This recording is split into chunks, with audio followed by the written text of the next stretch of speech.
Good evening, everybody. We call tonight's council meeting to order. Roll call, please. Barkley. Here. Walters. Here. Varden. Here. Ewert. Here. Benner. Here. Parton. Here. Crum. Here. Thompson. Here. All right, the invocation tonight will be given by Greg Hamlin from First Christian Church.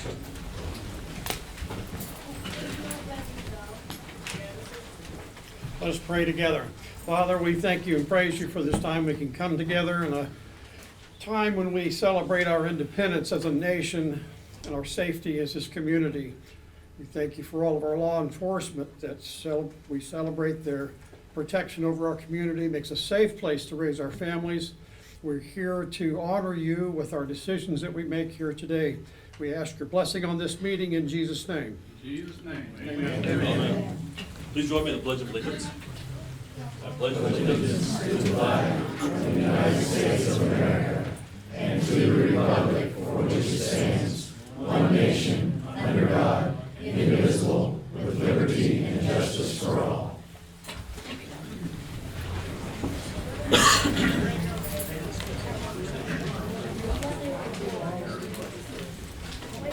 All right, next we have the special order of business, A, Police Department promotion. Chief?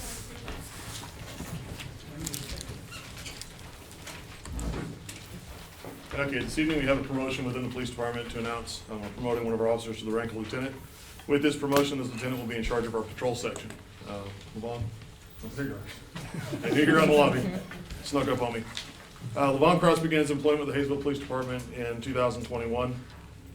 During the time with the department, he's demonstrated his leadership ability. He was selected the 2022 Haysville Officer of the Year and received the same honors for both the VFW and American Legion posts, as well as the state honors for the American Legion post as well. He served our community as a police officer, and most recently he's been assigned as a shift supervisor in the patrol section. He's married to his wife Mallory, so.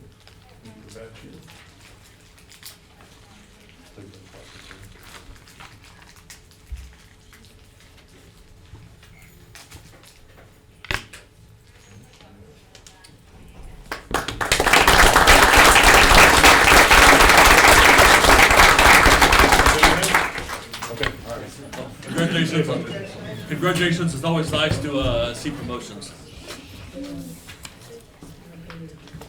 All right, next we have B, Parks and Recreation Declaration. Designation of July as Park and Recreation Month. Whereas Park and Recreation programs are an integral part of the communities throughout this country, including Haysville, Kansas. And whereas our parks and recreation are vitally important to establishing and maintaining the quality of life in our communities, ensuring the health of all citizens, and contributing to the economic and environmental well-being of a community and region. And whereas parks and recreation programs build healthy, active communities that aid in the prevention of chronic disease, provide therapeutic recreation services for those who are mentally or physically disabled, and also improve the mentally and emotional health of all citizens. And whereas parks and recreation programs increase a community's economic prosperity through increased property values, expansion of the local tax base, increased tourism, and attraction and retention of businesses, and crime reduction. And whereas parks and recreation areas are fundamental to the environmental well-being of our community. And whereas parks and natural recreation areas improve water quality, protect groundwater, prevent flooding, improve the quality of the air we breathe, provide vegetative buffers to development, and produce habitat for wildlife. And whereas our parks and natural recreation areas ensure the ecological beauty of our community and provide a place for children and adults to connect with nature and recreate outdoors. And whereas the U.S. House of Representatives has designated July as Parks and Recreation Month. And whereas City of Haysville recognizes the benefits derived from parks and recreation resources. Now therefore be it resolved by myself that July is recognized as Park and Recreation Month in the City of Haysville, Kansas. So this is fitting because we just had a ribbon cutting this afternoon right before council meeting over at the Plaquemines Carpenter Park for the new equipment over there. So. All right, next we have presentation and approval of minutes, minutes of June 12th, 2023. Councilman Benner? I make a motion we approve the minutes of the June 12th, 2023 business meeting. Second. We have a motion and a second to approve the minutes of June 12th, 2023. Any discussion? Question, please. Barkley, Abstain. Walters, Abstain. Rardon, Yes. Ewart, Yes. Benner, Yes. Parton, Abstain. Crum, Yes. Thompson. Yes. Next, we have item 1, citizens to be heard. I know a lot of you are here probably for the public hearing for trash, so that'll be later on in the agenda. Item 2, approval of licenses and bonds. We have none. Item 3, introduction of ordinances and resolutions. A, resolution authorizing and directing the issuance, sale, and delivery of general obligation temporary notes, Series A, 2023, for the city of Haysville, Kansas, providing for the levy and collection of an annual tax, if necessary, for the purpose of paying the principal of and interest on said notes as it become due, making certain covenants and agreements to provide for the payment and security thereof, and authorizing certain other documents and actions connecting therewith. So we have Brett Shogren. Yes, sir. Good evening, Mr. Mayor, ladies and gentlemen of the council. Brett Sjogren with Stiefel, Nicholas and Company in Wichita, financial advisor to the city. At certain previous meetings, you've adopted resolutions authorizing projects for the Wheatland Village Housing Addition. Those projects consist of the normal paving, sanitary sewer, water distribution, stormwater drainage, et cetera. And at your last meeting, you adopted a resolution authorizing the offering for sale of general obligation temporary notes to provide interim financing for those projects. I apologize for not being at the last meeting. I had a conflict, but I was glad Garth Herman with Gilmore and Bell could step in and present that resolution to you. Our market has been under a little pressure in the last few months. We've got an inverted yield curve, which means short-term rates in certain situations are higher than certain long-term rates. Usually the shorter the bond or the temporary note, the lower the interest rate. Yield curve is a little inverted, and that's just kind of how it is in this market environment. We had a treasury sell-off last week that complicated things, and the banks have a liquidity challenge, which makes it a little more difficult to sell these types of obligations. The resolution you adopted scheduled a competitive temporary note sale for today, July 10th, taking bids till 10 a.m. We opened the bids this morning, and we received 3 bids on the notes. The third best bid was from Interest Bank in Wichita at a true interest cost of about 5.35%. The cover bid, or the second best bid, is from Northland Securities at a true interest cost of 4.48%. And the best bid was provided by Robert W. Baird and Company Incorporated at a true interest cost of 4.439743%. We analyzed and we checked the winning bid for accuracy and recommend accepting the bid from Robert W. Baird at that true interest cost of 4.439743%. Due to the interest rate being slightly above what we had estimated, we did have to adjust the size to $3,925,000 to account for a little more capitalized interest to make the interest payments during the construction of the projects, and some of the costs due to that slightly higher interest rate and coupon. The resolution for consideration tonight has been put together by Gilmore and Bell, your bond counsel. It has all of the details of the sale today and the results. It accepts the best bid from Robert W. Baird and awards the notes to them for reoffering.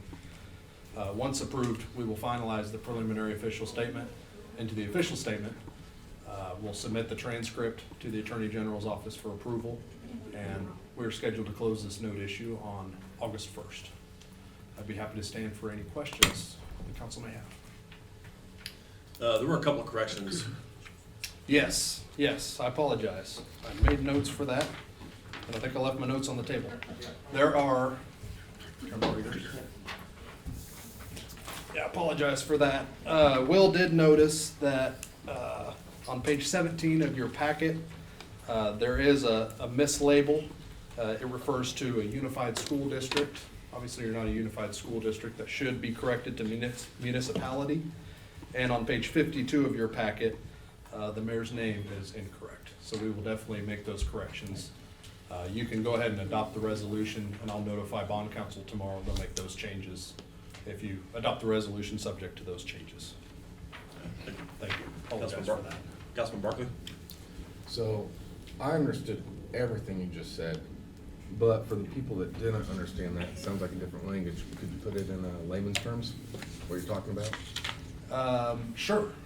Basically, and the city's done this a lot, in order to stimulate growth in the community and build new houses and housing developments, developers that build the housing developments will petition for these types of improvements, and it's general infrastructure. It is, the water lines that go to the houses, sanitary sewer to bring the waste out, the roads to get to the houses, sidewalks, etc.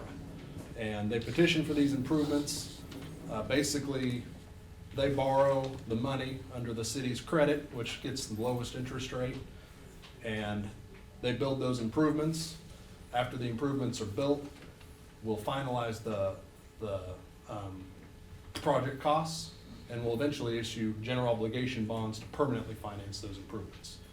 And then as those lots are sold and homes are built, the cost of those improvements and the bond payments will be spread across all of the lots in the improvement district, and basically the bond debt service will be paid back via specials taxes. So it's kind of a Gotcha. cost-sharing deal. I understand It's the most cost-efficient way to make those improvements. If the developer paid for those out of pocket and added those to the home, it'd be a lot more expensive. And Perfect. the city's done this a lot. So Thank you. it helps them grow. I I hope was that joking, answers I had your no idea what questions. you're talking about. Thank you. Yes, of course.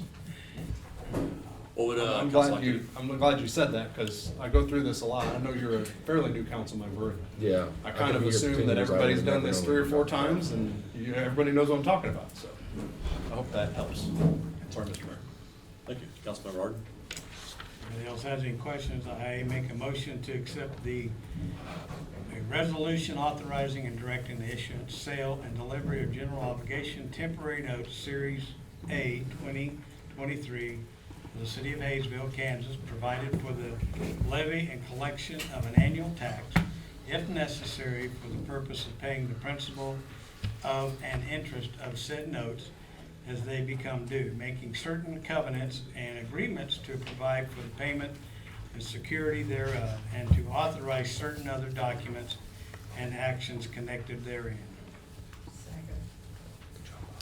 Was that with the changes? With the changes. Okay, so we have a motion and a second. We have a motion and a second to approve the resolution as presented with the changes. Any discussion? Question, please. Barkley? Yes. Walters? Yes. Barton? Yes. Ewert? Yes. Benner? Yes. Harton? Yes. Crown? Yes. Thompson? Yes. Thank you very much. All right, thank you. All right, next, B, we have a public hearing related to the purpose of issuance of not to exceed $13 million principal amount of IRBs, the industrial revenue bonds, and regarding an exemption from lowering taxation of property constructed or purchased within the proceeds of such bonds. So this deals with the assisted living facility. We passed something like this earlier for $10 million, but they are asking to go up to $13 million. So I do have a public hearing script I will be going off of. So we now formally open the public hearing regarding the issuance of IRBs for the assisted living facility in an amount not to exceed $13 million. Do any of the members of the audience wish to speak on this topic?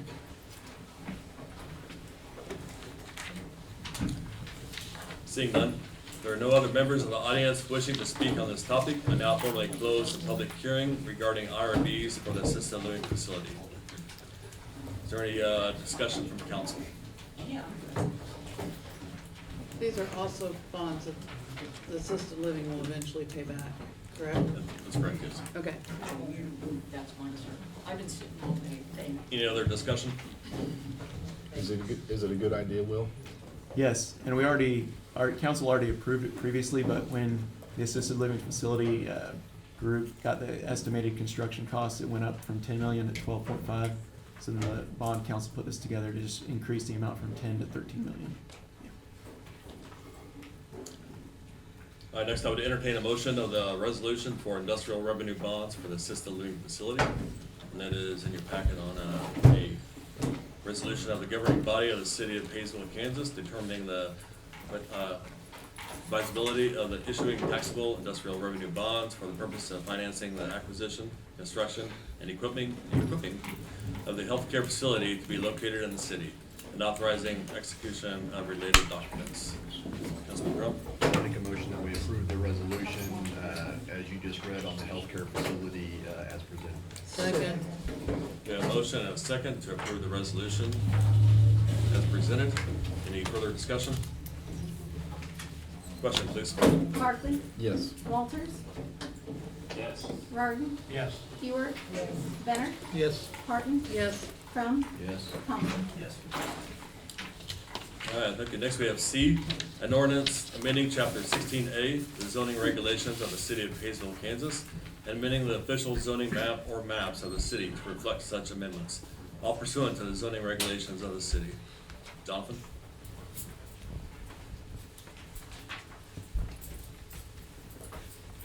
Thank you, Mr. Mayor, members of council.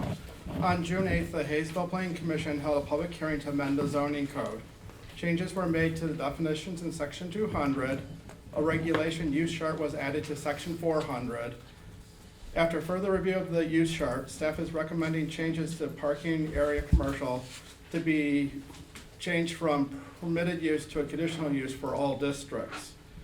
Uses not allowed were also removed from section 417 in properties the city does not own, removed from the historic district overlay.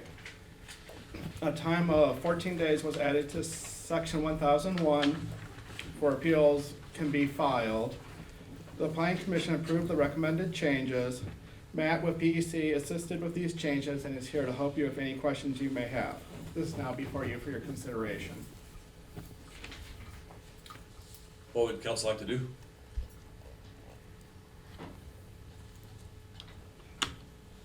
Councilman Crum? I'll make a motion that we approve the ordinance amending chapter 16A of the zoning regulations of the city of Haysville, Kansas, and amending the official zoning map or maps of the city to reflect such amendments, all pursuant to the zoning regulations of the city. Second. We have a motion and a second to amend the chapter 16A of the zoning regulations. Is there any discussion? Question, please. Barclay. Yes. Walters. Yes. Rardon. Yes. Stewart. Yes. Benner. Yes. Parton. Yes. Crum. Yes. Thompson. Yes. All right, next we have item 4, notices of and communications. A, governing body announcements. Councilman Crum? Lots of stuff going on at the library this month. Like in June, they actually have their calendar of information coming out. It actually has 2 pages to it because there's so much going on. It's a really good place for the kids to go spend some time. Coming up, they've got a special performance at the library on July 12th at 10 o'clock from the Great Plains Nature Center. They always bring some really interesting things to check out. There'll be a painting workshop coming up on the 13th. Also on the 13th, from 3 to 6, you can do the summer activity there, which they're making slime on the 13th. And then another painting workshop on the 14th.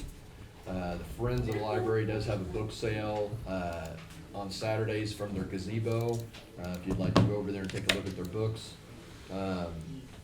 The macrame workshop will be July 17th. 40 years. And let's see what else we got going on. Parents as teachers story time will be at 10:30 on the 18th. And the summer matinee will be on the 18th, also at 3 o'clock. That's the Fox and the Hound. And then almost every week you have the same type of things going on. Then on the 19th, you have the special performance will be from the Flint Hills Discovery Center. So again, something to be really interesting to see. A rope jewelry workshop.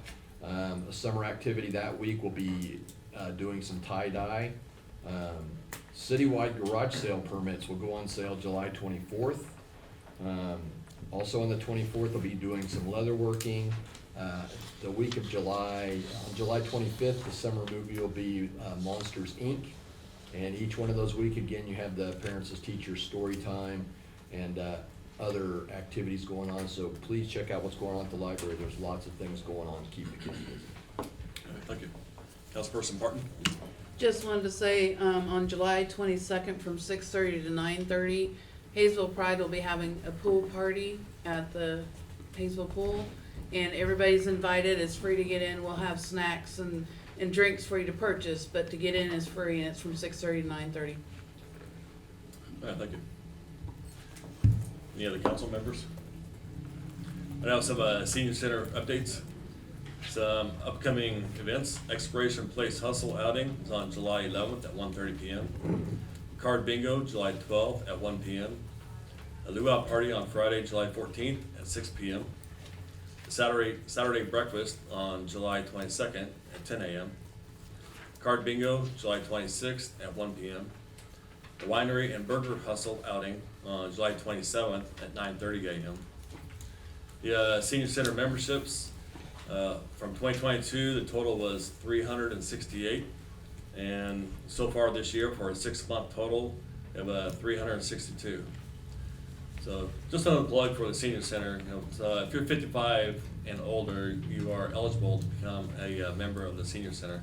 It's $5 a year, so it's very inexpensive. They have a lot of great things going on over there.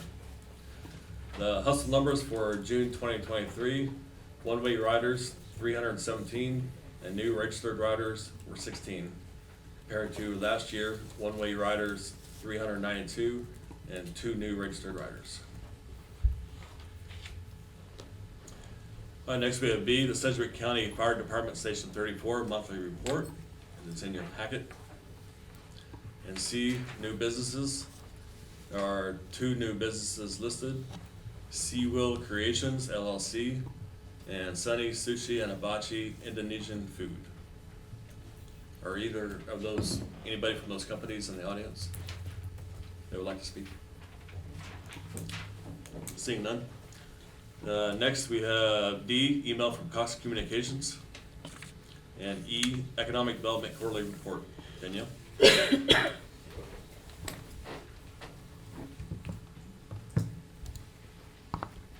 evening, Mayor, Council. The second quarter economic development report is in your packets. I just wanted to point out a couple of things. On page 5, under events, I included how many participants we had at a few of the events. For the Mayor's Bike Ride, on May 18th, we had 23 riders this year. We also had the Business Appreciation event on June 5th with 21 attendees. On page 6, under marketing campaigns, I did want to let you know that I'm working on a city travel page with travelks.com. We currently have Haysville locations listed on the website, but this will be a travel page dedicated to Haysville on their website. I also wanted to let you know that we did continue our partnership with PBS. And then on page 8, under digital reports, I did add Twitter analytics. And on page 8 and 9, under the grants that we were awaiting on award notices, we did not get awarded the KDOT or base grant, but we did get the section 5310 grant for the Haysville Hustle. And that's all I have tonight. Do you have any questions or comments for me? All right, thank you. All right, next we have item 5, old business. We have none. Item 6, other business. A, we have a public hearing concerning an organized solid waste collection service. So before we get into the public hearing, I do have a script I'll be going off of. So we are now formally open for the public hearing regarding the planning of a proposed organized trash collection service within the city limits of Haysville. So do any members of the audience wish to speak on this topic? I'm going to ask that you please state your name and address. We'll have 3 minutes, and Angie will keep the time. I do have some cards that people have filled out, so I'll be calling out the names on the cards first.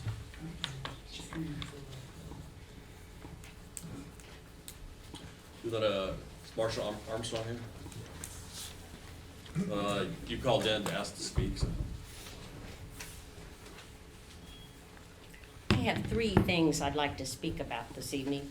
I won't take that much time. First of all, the trash. Trash service, trash monopolies only benefit financially the business, the trash service, and the city. It does not help the citizens. Competition benefits the citizens, allows us to pick or choose who we want, allows us to negotiate a fee. This statement is regarding the deplorable, disgusting conditions of Broadway. I'm talking about between 63rd Street South and 79th Street South. For 40 years, with numerous complaints, requests, and even help from the citizens, the governing body has refused to address the problem. Severe lack of respect for the citizens and the businesses of Haysville. Very important 2 miles of highway. It represents the first impression of Broadway for potential residents, like you want to fill in all of the duplexes, fourplexes that you're building, potential customers, and potential business, which when you increase the population, you will increase businesses. Unfortunately, all anyone sees are areas taken over by grass, weeds, unkept, neglected, and abandoned. Seneca and Meridian show a vast difference in appearance and importance to the city. Why? Is it because the city doesn't own the property on Broadway? Seneca stops at Grand, Meridian stops at Peck. Broadway is a major highway. Owners of property are responsible for maintaining the easement. We're all aware of that. But when they refuse, and it's an important highway, important land entrant into our city, the city must step up and take responsibility. The only thing that has ever been asked, mow, weed, edge, keep it full of debris, trash. We are not asking more of the city than the city has demanded of us. Ordinances refer to everyone, not everyone except the council or where the city owns the property. Do we no longer need to wait? Shall we go to what, social media? Would that help? Go out there and beg money across the country because the city of Haysville doesn't have enough money to mow an easement of 2 miles? We're not asking you to mow the entire town, only 2 miles. Now, we're hoping if we do go on social media that we can get enough money to do a deep cleaning of the area and hire a local company. Your 3 minutes is up. Are you almost done? I'm almost done. Okay. One more thing. Sure, go ahead. I contacted council about the trash. 3 was answering machines. 1, your phone's disconnected. 2, council were very polite and very nice. Listened to me, didn't interrupt me, let me have my say. The last one, well, the 3rd one was polite but dismissive. He could have cared less what I had to say about anything or anyone else what they had to say about anything. The 4th one that I spoke to didn't want to hear anything I had to say. All he wanted from me was to make sure I understood how I was to speak, how I was to act, what words I could use, how polite I had to be, how courteous I had to be, how respectful I had to be to the city, or the council refuses to support the citizen. So if a citizen comes up here and they've had to deal with the city jumping through hoops and all this other garbage we out here put up with from you in here. That's right. So I don't understand what y'all's problem is about Broadway. I do not, and I will not stand for anyone telling me how I can speak. I will use my voice, my decisions, my emotions. And if it isn't polite enough for you, well, the best I can do, because of how I've been treated for 40 years and ignored, and all the people here have been treated and ignored, we're sick and tired of it. Good. Do you think we're all joking here? This is power, folks. Just think of Bud Light. We could be Bud Light. I appreciate your comments. Pardon? I said, I appreciate your No, comments. you don't. You're standing there lying. This is why we don't like the councils, because you're not honest.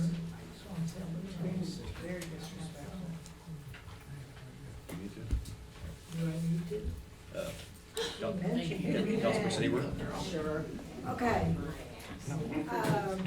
To the public out there, I don't know how many of you know, I had a house fire in January.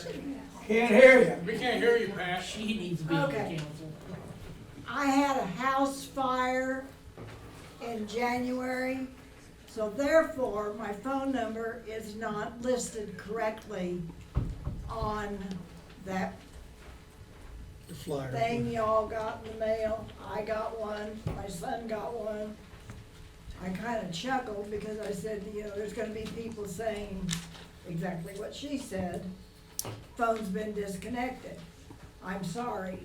My phone was disconnected, but it was not my fault.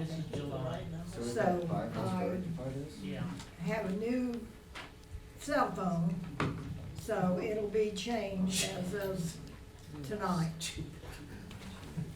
And are you, I'm back in my home. and No, your name ma'am. is, I'm sorry. I'm Pat Ewert, Pat Ewert, Yeah. okay, thank you. yeah.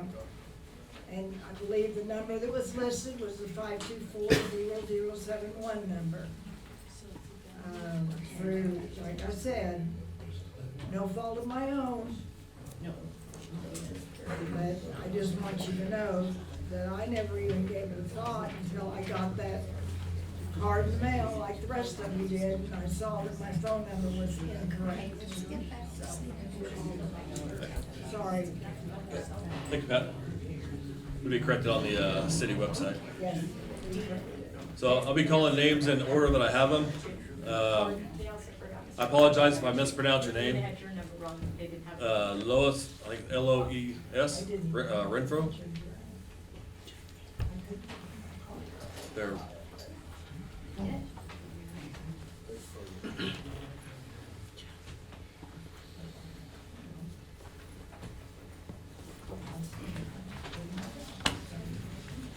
I lived in Derby for many, many years. I moved back to Haysville in 2016.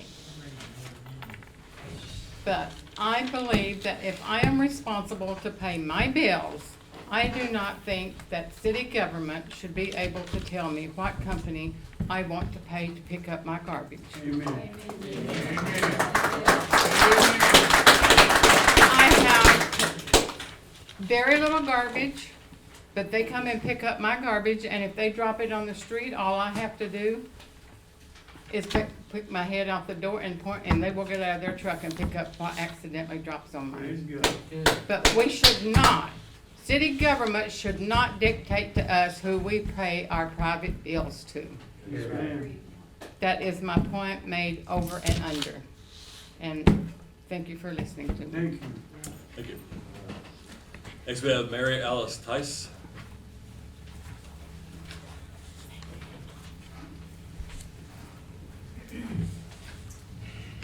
Okay, I'm Mary Alice Tice, I live at 312 Sandalwood. I would like to let the city council know that my idea against the city determining who my trash service is incorrect. Speak up, please. Sure. I'd like to let the city council know that I'm against the idea of the city determining who my trash service is gonna be. I would like to select my own trash service and what service I'm going to have. I do not recycle, therefore I've worked with the trash company that we have about that. And from what I read, it's going to be determined if we have recycling or not. I don't want to be included in that. I do not want to pay for services I do not need. And if I don't like the way I'm being serviced, I like my ability to contact my provider and work out a plan or select a new one. I want my choice to change providers. With the city taking over, I have no authority or leverage to make any changes or be able to change the service. By putting the city on a contract with the lowest bid or the best price contract, you're helping to create a monopoly for our city. And to make a bigger companies in the area. Yes, ma'am. The smaller companies will be pushed out and we'll have nowhere else to go. Yes, ma'am. And it's also eliminating the free enterprise, which is what our government set on from the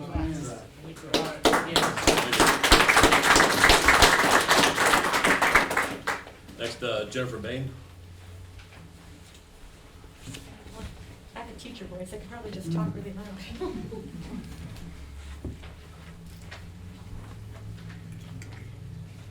Hello, Haysvillians, Mayor, Council. My name is Jennifer Bain. I live at 233 Timber Lane Drive. And really, I was just here because I wanted to say there's a lot of thoughts around perceived benefits and perceived cons of a potential single trash hauler. And I just wanted to say it would be nice to be able to go forward with the RFP, to be able to get those contracts back and see what they look like in order for us all to know what that means exactly. I think there would still be time for us to say yes or no, but to make a decision without having that rest of that picture, that rest of that information would be problematic because we would be making a decision not based on all the facts. And I think we need that. I think there's still time that we potentially, another public hearing once we have RFPs, so we could take a look at them. The Haysvillians could read it about it, see if it would benefit their family or not benefit their family, and then come in and give their perspective at that time as well. So that's all I wanted to say. thank you. Thank you. Next, Kathy Schroeder.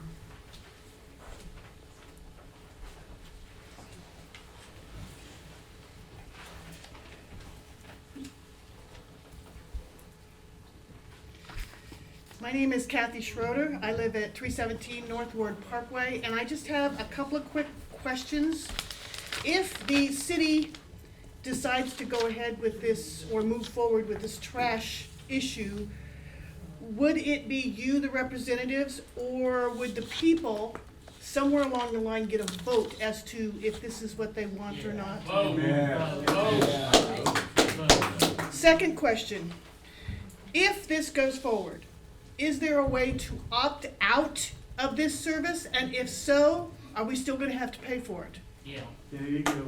That's all I got to say. Thank you. There you go. Next, we have Malia, S-E-L-L-E-N-S.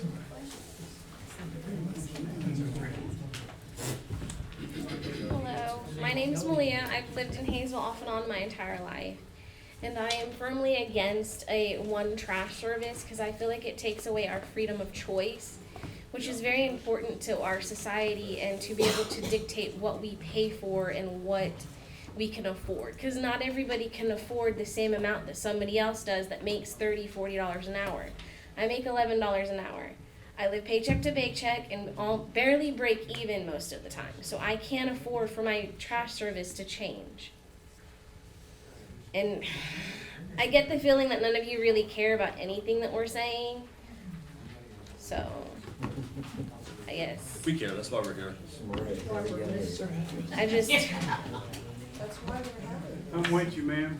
I understand what you're saying, ma'am, but when you look, anyways, you guys have a good day. Thank you for letting me speak. Again, I'm firmly against this trash service. Thank you. Thank you. Next, we have Mark Magula. I'm Mark Rapulia with Air Capital Waste. I live at 10718 East 47th Street in Derby. First of all, let me say that through this process, I've gotten to know quite a few of the council people, probably better than they wanted to know me. They do have your best interest at heart. If you guys remember, this whole thing started with the best value situation. If you remember, there was all of those people in town who weren't getting picked up. So that's kind of what started this, and it's totally understandable. that they would need to consider something and see what their options are. But as a trash hauler, you know, this would put me out of business in Haysville. We're a large enough company that we would still survive in Wichita and other areas.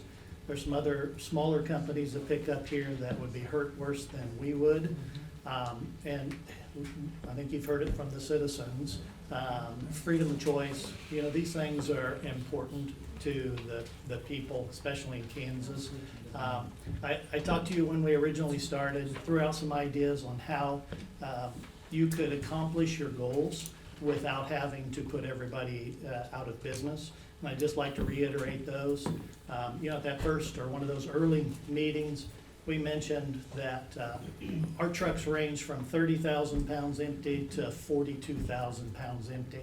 Those trucks will be 60,000 versus over 70,000 pounds. So if you're really interested in saving the streets, franchising will do the opposite of the effect that you're looking for. It's going to have less trucks, but they're going to be bigger trucks.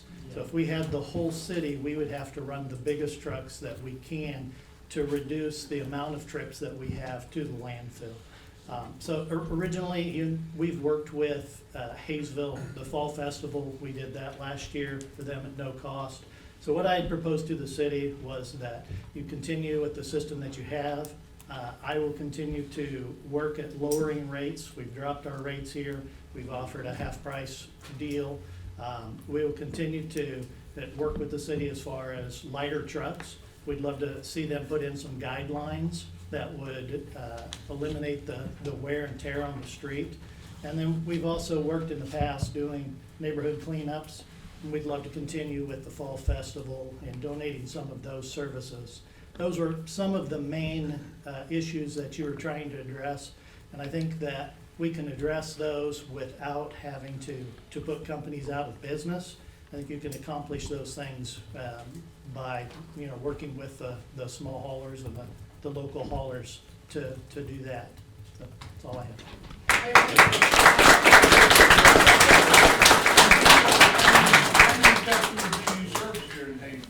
All right, next we have Mike Simpson.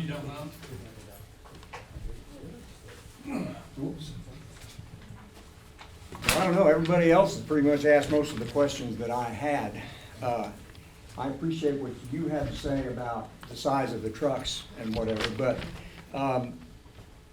the idea that we're being told to do something, it is your job to govern, but it's also your job to listen to the voters. And I like the idea of possibly having this on a ballot, maybe the next election, it could be added to the ballot, and let the citizens decide. My concern is competition. Competition is what keeps the prices low and the service good. Once one hauler has it, he misses a day here or there, what are you gonna do? What are you gonna do to him? I can change my mind and go to the other guy if he doesn't do what I want. So I agree with the idea of getting all the information. Right now, we don't know what the costs are gonna be, how long they'll be guaranteed, what the services are gonna be.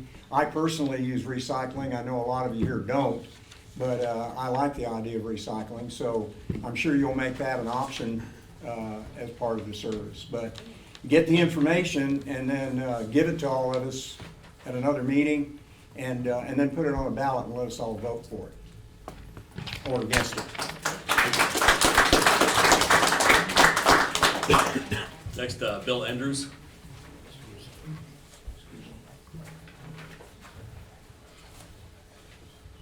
Thank you, Mr. Mayor and City Council.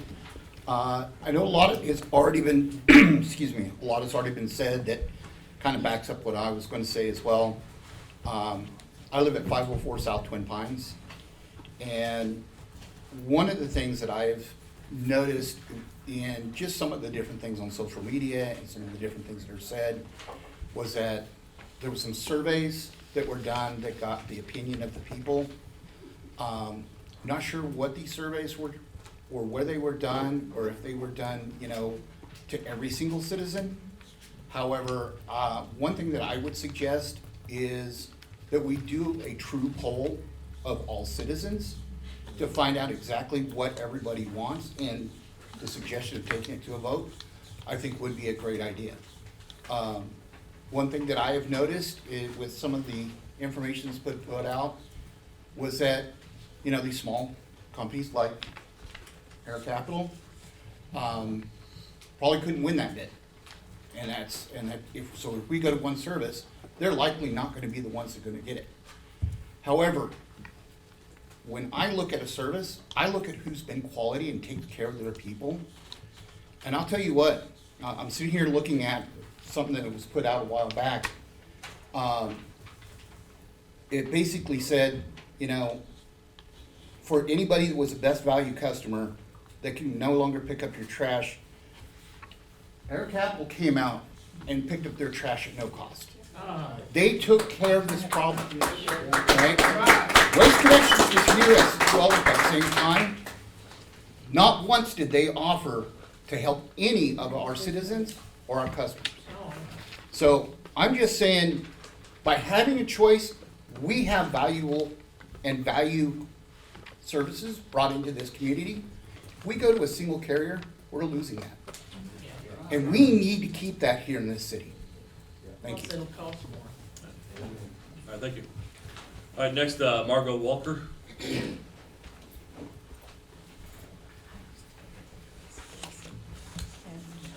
Like many people that have already come up here to speak, most of my issues have been addressed. However, there was just one thing, is that there's a lot of senior citizens and small families, young families, that can't afford to have their fees increased. And when you take away our power to change services when we're unhappy, then that changes our ability to control our own bills. Thank you. Thank you. Especially when the water bill goes up over $30 a month. Next, we have Lindsay McKellany. Did I say that wrong? All right. It's nice to see such a large crowd here today. I thought I was gonna be here by myself. My name is Lindsay McElhaney. I live at 421 Apple Lane. Been here in Haysville since about 2009. In that time, I have carried one of the larger trash services, which I recently let go and purchased double the capacity on hoppers, 4 times the capacity on bags for less money than I was paying the previous carrier. To that end, when I started hearing all of this information, I said, you know what, it's time for me to hobble around. I don't get around too good these days, and hobble around here a little bit and see just what the folks think about this. I have an opinion, and everybody does, and I'm hearing a lot of them today. So I just run a little survey of my little street of Apple Lane, which is probably the shortest street in the whole city, isn't it? And around the corner and down, I waved at these people coming and going, driving places and things, and I just went down and decided I'm gonna meet every person that's on the street, out in Sandalwood around the corner and down where it ended at Linden. And I did that. I should have done that 10 years ago. Met a lot of fine folks out there. Nobody chased me off. So maybe some of them wanted to, but nobody did. And I just asked them point blank. I carried a survey with me, which is really a petition. And I said, and I'll just read it. It says, we the residents of Haysville, Kansas, do not want the city to single source or franchise the trash collection service, and believe that freedom of choice is the most appropriate method, is in the best interest of the residents. And I talked to a whole lot of folks. Warm day to be out doing that. And I was real happy to say that people spent time sitting out there, one here in particular, that spent time out in the sun talking to me about this. And I didn't get everybody. I missed 3 houses. I also had 3 of my neighbors that said they wanted to go with this new idea. And I said, well, why? They said, well, it'd be cheaper. I said, okay, how much? Well, it'll be cheaper. Well, it'll be less trucks, and I don't disagree with that, and I believe that organizationally that could be taken care of too. But still, I couldn't find anybody that had any better reason to go than some would have to stay. So I got shut down 3 times. I also had 3 folks that didn't answer the door. I don't know whether they saw me on the ring phone or whatever, it scared them off or something. And I haven't had the opportunity to catch up to any of them. Had a guy on the fence, he said, I want to study it some more, which that's kind of what I would say. Had one fellow that I just haven't caught up with, although I spoke with his wife, unknown on that one. And I had 23 people that signed a petition that said they don't want it. That's more than 80% of the residents in 2 short little streets that say freedom of choice is more important to us than is the franchise. And it's just that easy. And there it is right there. I'd like to submit that to you today, sir. Thank you. Thank you.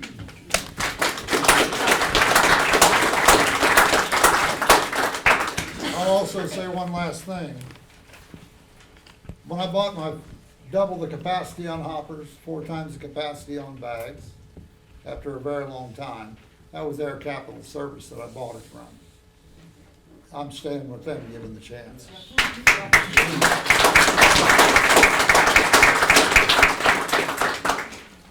That's all the names I had. Are there any other members of the audience wishing to speak on this topic?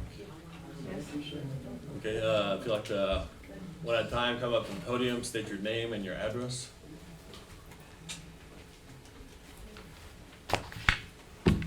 I'm Dominic McKenna, live on 200 West Sunflower Drive. Been here a short while, and I'm not here to make friends, I'm not here to fit in. And we're lucky to have people like that doing what they do. They're eating the cost. However, franchising anything is absolutely terrible. We have plenty of young and old people in here, and I mean that in a good way, who all can say from the time they were young to the time they're now, not a damn bill that you have had has stayed the same, constantly increasing, but not your incomes. Some of you are well off, that's fine, that's great. Most of you aren't. I'm a single dad, raising my whole family, 1 income. So, franchising, they promise one thing today, tomorrow, next year, things go up. You don't got a choice. Evergy already got this in the mail. They're already wanting up their stuff. Comes in the mail. Okay? My income hasn't changed, and it won't in less than a month. Okay? My water bill went up. I have no choice. You know? I also am a Class A CDL hauler. I haul waste, like this gentleman right here. I don't do it for trash. I do it for your medical. All your guys' hospital, your biopsies, cancer checkouts. I haul that. Okay? So I'm on the road. I don't see my family for long periods of time so that I can go long distance to drop off my waste. So I know about the miles. I know about being away from home. And I understand about waste control. We offer to get lower bids just like any company would. But the fact is any time that you let a franchise come in, you have no choice. We don't have a choice on our president. Obvious. I don't care what your political beliefs are. I'm not here to make friends. I'm just saying you don't have a choice. So where we can have a choice, what winds up happening when somebody is maxed out on their income on just daily essentials, then you have to prioritize what you're going to pay. I'm going to pay for hot water so my kids can take a shower. I'm going to pay for food to go in their belly. But if I can't afford to pay for trash, guess what? People like me or any other town will start hauling it off and you'll start finding it in ditches. And you know what you're going to say? Well, we have this. They were low rate when you started. When I started just living here locally, my water bill wasn't that high. Haysville brought it up. You know, Kansas tax here, another Kansas tax there. All those dollars and cents add up. And everything that we need versus everything we want are 2 different things. But the fact is our incomes don't go up. And then companies that want to take it, you know, that's their priority. But when you lose the chance of choice, that is when you've given up power and they ain't going to give it back. Then there'll be how many council meetings down the road when they've jacked it up so much that you start seeing the trash piling up on the side of the road. My corner of where I live, I have trash Every time in my ditch, the lady that was talking about the weeds, everything on my house is mowed and weed and looks great, except for that ditch. I share it with the septic company, I share it with the telephone AT&T company, and I share it for the electric boxes that are all there. There is so much trash and debris that's left there from people going on their lunches, going and checking their stuff. They leave it, you know? I ain't got a choice. I don't have a choice to tell them they can't come on my property, but that's something I chose. This is your chance to choose too. Thank you.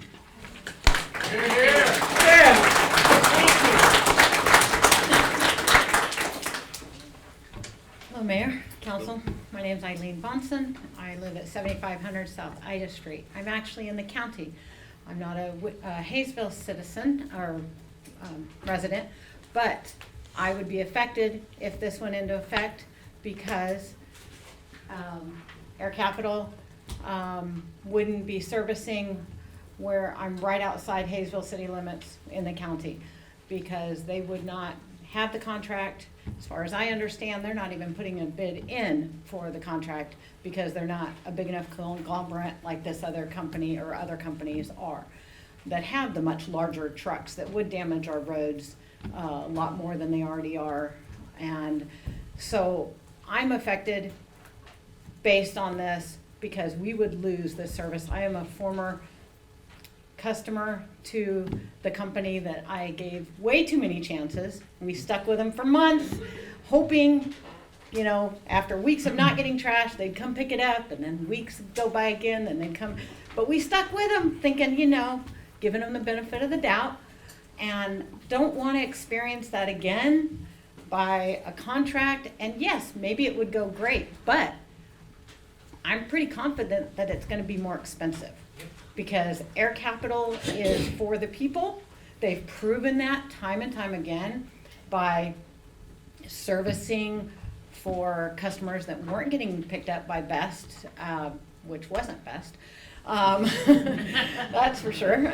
But they have proved it by the services they have provided me since I switched over to them. I can call them up and say, I'm going to be out of town. I don't need my trash picked up. They credit me that week. I can put out extra trash because I've done some extra work that week. And they pick it up without a problem. Never having a problem. Other companies won't. Oh, you maxed out on what you're allowed, and they'll leave it. Or they'll leave the can tipped over or, you know, just a mess. Air Capital isn't like that. They care. And they've shown that by the services they have provided. And so they've also put out the big trash receptacles so that we can clean up our neighborhoods, we can clean up the city, and we can clean up outside of this city. And that is what the council should really, really be interested in, is a company, or providing the people that choice for a company that really does care. That we're not gonna have a choice for if this goes forward, because they're not even going to put in a bid for it. Because they can't. They're not a big enough company. And so they wouldn't be able to service outside of the city. And so it's not just the city members that are affected, or residents. It's right outside into the county as well. So I hope you put that into consideration as well. Thank you.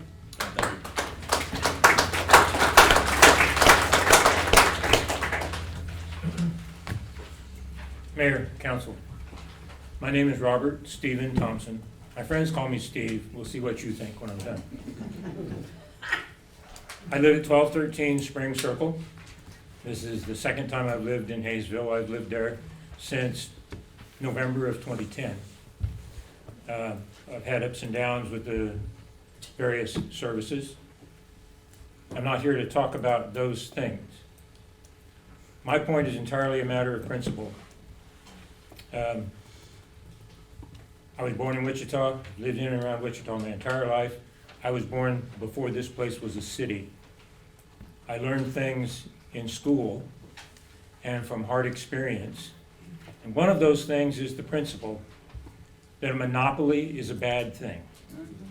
And no matter what you choose to call what you're proposing, it in effect will give some company, whatever one that turns out to be, a monopoly over our trash service. That's never a good thing. It may be okay now, and I don't call into question the intention of anybody in this room. But 6 months, 6 days, 6 years from now, someone else will be sitting in this room. I have no idea how to predict what their intention will be. You will be giving them the power over us. It's not you that's getting the power. It's those future occupants of those chairs. You need to protect the citizenry today from what they can do that you have no control over. And if you don't, you bear the responsibility. And I stand here as one charged with making you aware of that responsibility, so you have no excuse. God bless you all and make the right decision. Thank you.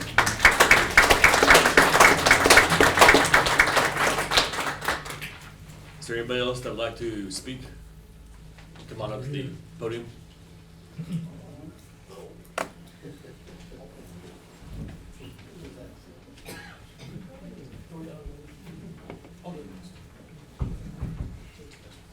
Seems like the older you get, it's a little bit harder to get around, you know? Anyway, Mr. Mayor, Council, I'm in the competition business. Could you go and I state own your Park name Avenue. and your address, please?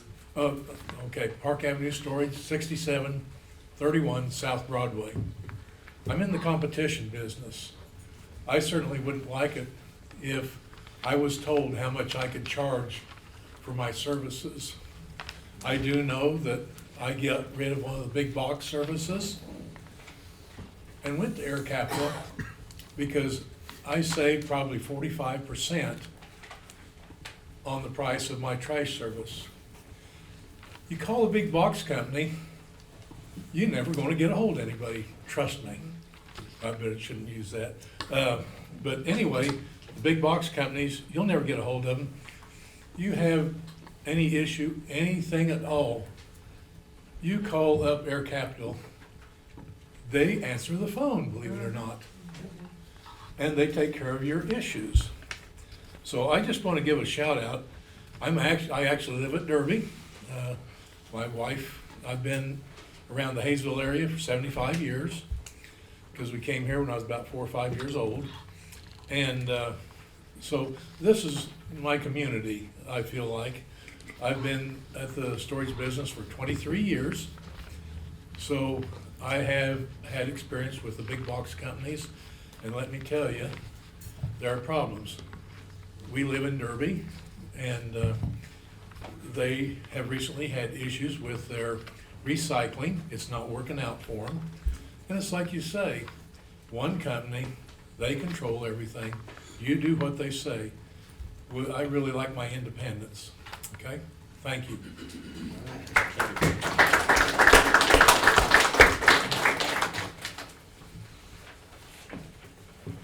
My name's Mark Wilson. I live at 907 Carla. I didn't realize the value services thing was what started all this, I guess. But once that's being found out, so what's going to happen when somebody's roofer quits their roof halfway, and we have half done roofs all around town? Are you guys going to tell us who we can have do that? Same with when it comes to the guys that cut our grass. Somebody's grass doesn't get cut because the contract they signed, that place goes up and out of business. Are you guys going to tell me which company has to mow my grass now? Where does it stop if this is how we're going to do it? So I was just going to say that, and then the city.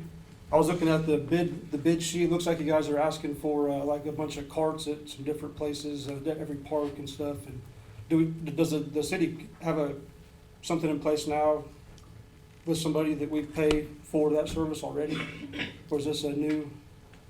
We pay for it. For the same amount of carts that we're asking for at no cost from the guys that are putting in the bids. Because there was like some dumpsters and some small carts and stuff that they're supposed to be included at no cost. Is that number the same as what's we have currently? Is what yeah. And then I guess that was it. Just, yeah, where's the stop, you know? So, that's it. All right, thank you.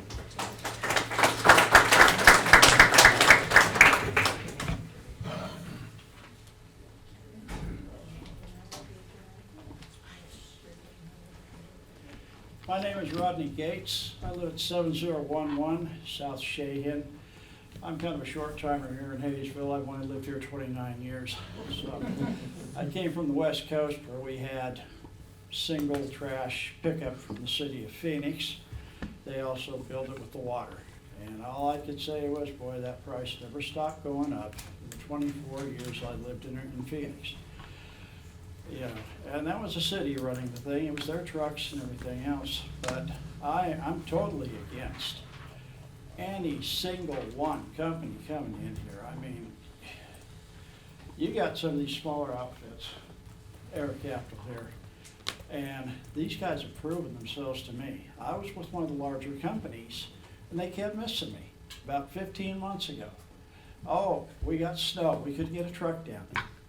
You know, I'll just tell you, their trucks were green and yellow, okay? They, yeah, and, you know, they didn't show up, and they kept missing me. I called them up. They never did refund the money to my bill. They were missing me finally towards the end, twice in a month. I finally called them up, canceled with their cap. I'm very happy with them. And they have done the job very well. They haven't missed me once. The drivers are great. And the other thing about these larger companies is that right now, they've got big banners outside their facilities saying, now hiring. When I called them as to why they were not picking up my trash, I had the one customer service gal up there tell me, well, we do have a driver shortage right now. I don't believe that's gotten any better. Now, these companies will tell you anything they can, get your name on it, you know, on a contract. I drove a truck for 30 years. I know a little bit about transportation. And they'll tell you anything you want to hear. But, you know, they'll try and hire the people after you sign that contract. You know, you can go in there and say, oh, we got all the people we need, we got all the trucks we need. And then they'll turn around and get in there and they say, you know, you got problems. You'd probably start seeing the problems within a year. Then you're locked into a 5-year contract. And how are you going to fix that? You can't. So, you know, I'm all for the freedom of choice of our trash haulers. It has worked out very well for me here, and I think for most of us. And I just think it's much better having a choice, you know. Don't take away that right for us and, you know, for these smaller companies to try and stay in business, you know. They got families to feed too, all right? I mean, the drivers, this man, his family, everybody else, they're just trying to make a living. And that's all I really have to say about it. Just, you know, just because they're bigger doesn't mean they're better. It doesn't mean they're going to serve you any better. A lot of people assume that until you get on with them, and then you find out, hey, they've got problems. You know, they treat their people badly. You know, they just ramrod them out there. They got them on a computer. And every time they make a single move out of that truck, they have to punch that computer. Then they write them about taking too many breaks. So I'm just saying, just keep the freedom here of choice. It's one thing I like about here. I've lived here for 29 years. I wouldn't live anywhere else. Because we get choices here. And I came from a place you didn't always have choices. And it was ridiculous. It wasn't any fun. So that's all I got to say. Hey.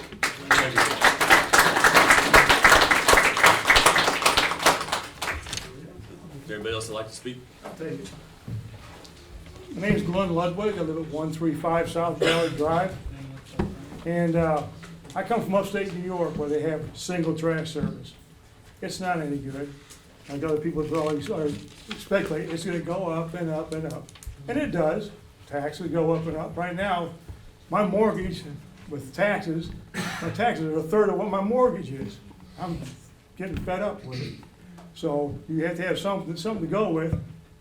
But these guys here, I don't know who you're thinking about, but up there, if you put out your trash and, oh, we don't want to pick it up today, they just don't do it. Or they don't pick up all of it. And yet they're keep getting charged when they have no choices in it. So having these fellows like gentlemen back here and the other smaller ones, it gives you the choices. You get better service. My trash guy, he comes up, he dumps, something doesn't go in the trash bin, he gets out and picks it up, and make sure it goes in there. My neighborhood looks nice. Can't complain about my service.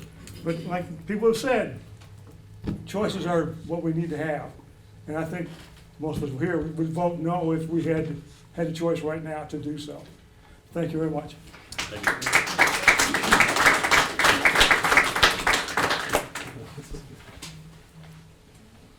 Thank you, Mayor. My name is Dave Blake. I live at 243 Hungerford. I've lived there for 20 years.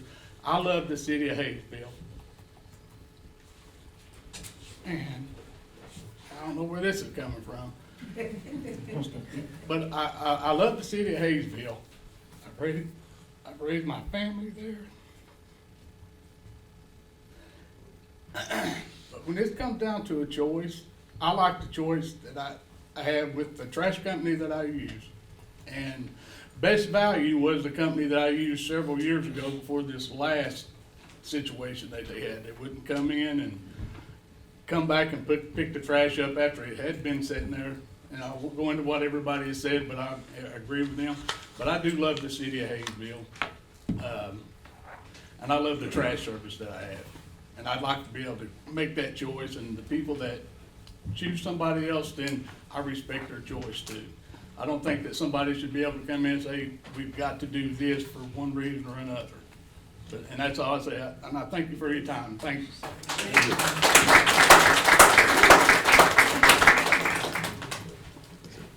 Anybody else that would like to speak?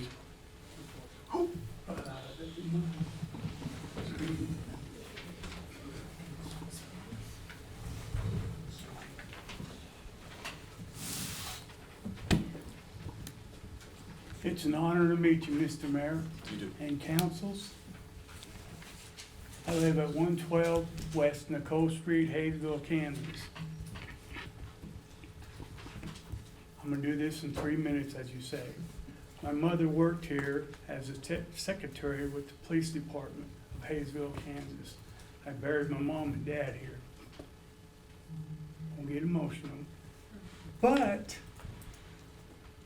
she said, this is where you need to be, Earl, and my wife. This town is growing off a small business. Where are we at today? What are we talking about this? I mean, come on, council people. This town grew off a small business, did it not? Answer me. I'm really frustrated. I mean, yeah, Best Value, out the door, Air Capital, come in. Why should we choose somebody? I mean, it's like me watching the news and seeing what's going on out there. Come on, Haysville. What did this town grow on? Small businesses. Why would you put something that's going to control us, our payments? I mean, honestly, please, councilman, look at me, please. Please, I ask. Don't turn your heads, Mr. Mayor. Can anybody answer that question? Did this town not grow off of small businesses? Did it not? Yeah. I mean, honestly, from my heart, that's what my mom taught me. That's why I live here now. And you guys are going to take away? That's not right. Mr. Mayor, it's an honor. Congress people, it's an honor. Thank you. Thank you.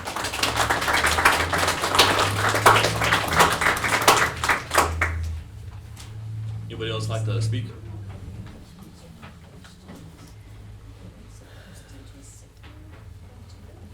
I wasn't gonna do this.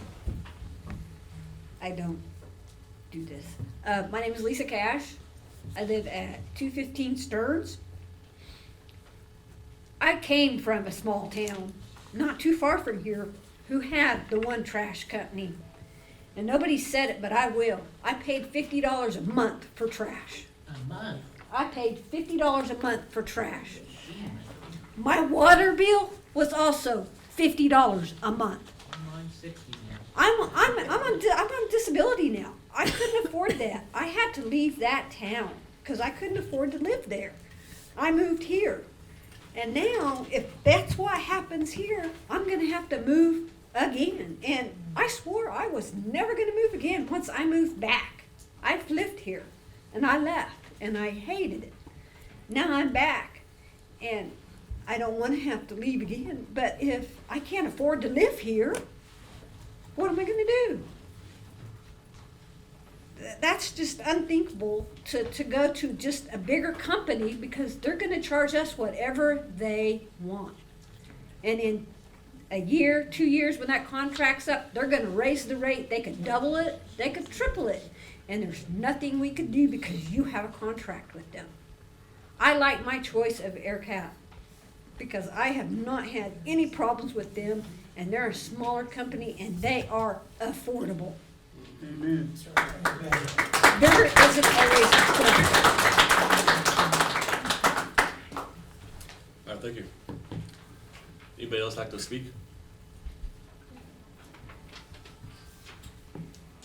Anybody? If not, I'm gonna close the public hearing.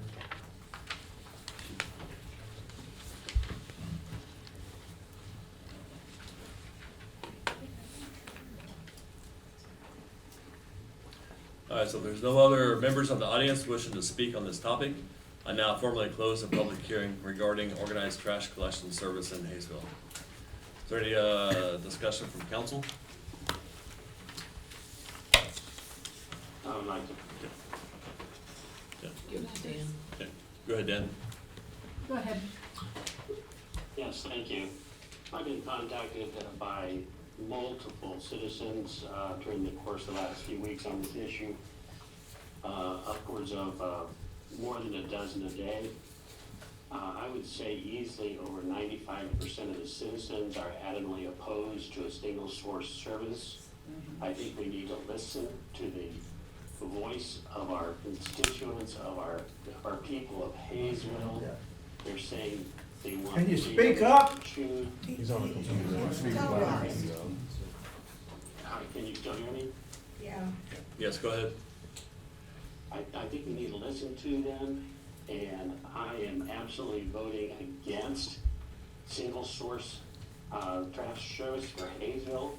I think we as council members need to consider, we need to listen to their voice, they do have memory. This is for freedom of choice, and there were many good points given by the citizens tonight. I just wanted to say that this is something that we should stand up in this, of my tenure, I know it's been relatively short. I've never had as many people in Haysville contact me on an issue than this one.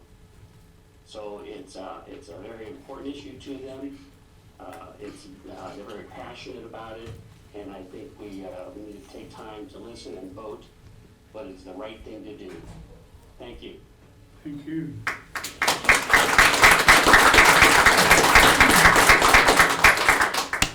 Councilperson Parton? Okay, I just want to point out a couple things from the questions here. Recycling would be optional. What we're doing tonight is just sending out, or voting to send out requests for proposal. Doesn't mean that we are going to choose one at the end of the time. We may not get any back. We may not get any bids back. We may get 1 or 2 bids and we don't like either one of them and we drop it then. But we're halfway through this. We started this in, I believe, January to look at this and to go out for bids just to look at it. So I feel like we're halfway through it. We should finish what we started. But like I said, we don't have to choose any of the bids when they come in. There is, in the contract, or in the request for proposal, there would be only one rate increase a year, and it would be stipulated what the rate increase would be, a percentage or whatever. So it's not gonna go up and go up and go up like you can now. I mean, right now, every quarter you can get a raise, it can go up. Yeah, once a year it's gonna go up. a certain percentage, but all of them are gonna go up. Well, I can tell you Well, this then it's much. going up. If you're gonna force me to have Please let, trash, it's gonna be on your front doorstep every week. Councilperson Martin, go ahead, continue. There you go. My Also- rates haven't went up the whole time I've been with this company. It's $67 every Please keep 3 your, months. please keep your comments, Every 3 months, and it's been like that since I've been with them for please several keep your years. comments to yourself. We've already had the public Okay. hearing portion. So, Sorry. Councilperson Martin has a turn to speak. At the end of a 5-year contract, we would have to send it out for bid again. And at that point, that's why we stopped with the request for proposal at 5 years, so that we could look at it and see if that's even something we wanted to continue. So, at that time, Will, isn't there an option at the end, if we decide to go with the deal, that they can petition and put it on a ballot? Wasn't that something? That's something that's been talked about at this point in time. We just have to look at timing of something like that. But if the request for proposals were sent out and they come back and you don't like any of them, or if you do like them, you can add it to an election as a referendum by city ordinance, just like anything. Okay. And unlike most of the cities around here, most of the cities around here put a fee on the trash service. We're not doing that. Whatever they decide, whatever the bid they send us, that's what would go to you guys. We wouldn't add, Clearwater has what, a $10 fee? 20%. Huh? 20%. 20% fee on top of whatever the trash company's charging. That's what they charge for him. And we're not proposing to do that. So, and of all the responses from the surveys and talking to people, emails, texts, phone calls, I have 442 for looking at the request for proposals and 175 against. So less than 600 people out of the 17,000 people. We don't have 17,000 people in town, but we're looking at This is for, residents. Council Martin, go ahead and continue. We are looking at residents. 4,200 houses in the city. How many? 4,200 houses in the city. Do you know how many of those use what trash service? When we did that, Out of this, that number you just said, how many of them use a different trash service? well, This isn't a question and answer portion of it. This is, we've already had the public hearing. well, on the survey anyway, Air Capital had 157, Allen and Sons had 13, Waste Management had 80, and Waste Connections had 170. And that was of the people that surveyed, because that was part of the survey questions, was who you had. But they also have the people who pay $29 a quarter versus some of them pay $140 a quarter for the same exact trash service. So we're just looking at the request for proposals. Like I said, we may get them back, or we may not get any back, but we may get them back, and we may decide that we don't want to go with any of them. Because I'm certainly not gonna vote for anything that's gonna raise it over what I pay now, which is $69 every 3 months with Air Capital. So, Thank you. I'm just saying, let's look at it, let's finish this, what we started, and look at it when we get at the end. And as far as those saying it won't make a difference on those streets, you got 5 trash trucks running up and down the street every week now, 10, possibly 10 on every other week. And it's not necessarily running up and down, but when they make those corners, I don't care if it's a light truck or a heavy truck, they're tearing up the corners. And you and I pay to replace that. So, that's what I got. Councilman Barkley? So, this is my favorite meeting that I've been at. And as many know, born and raised here, I feel, it makes me happy that so many people are passionate about their town still. And, I've probably talked to about 35 people. I'm just gonna second what Mr. Walters said. At 100% against it, nobody called me saying, that's a great idea. We should go the fascism route, corporations with government. That always works. Nobody called me and said that. So, yeah, I see what we're voting on tonight is to finish the process of getting the bids, but I think we all know what the people I mean, even if those bids came in and they said, we're gonna start you out with free trash, I think we all know what would end up happening. And so, I think we all know what we're gonna end up voting, if we're gonna vote with the people, and so.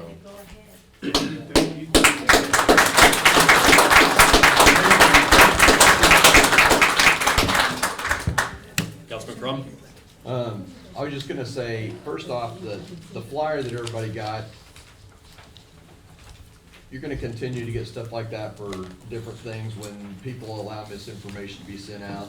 Because again, the council doesn't want to do anything except get information. That's all this process is about getting information. We're not deciding that we wanna have a franchise or not. That's not what this hearing was about, really.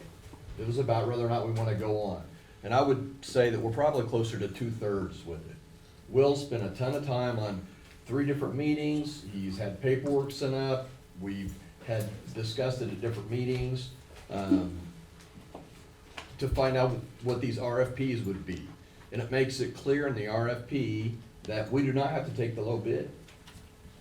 It does not have to be the low bid. It has to be the one that we would feel like would match Haysville the best.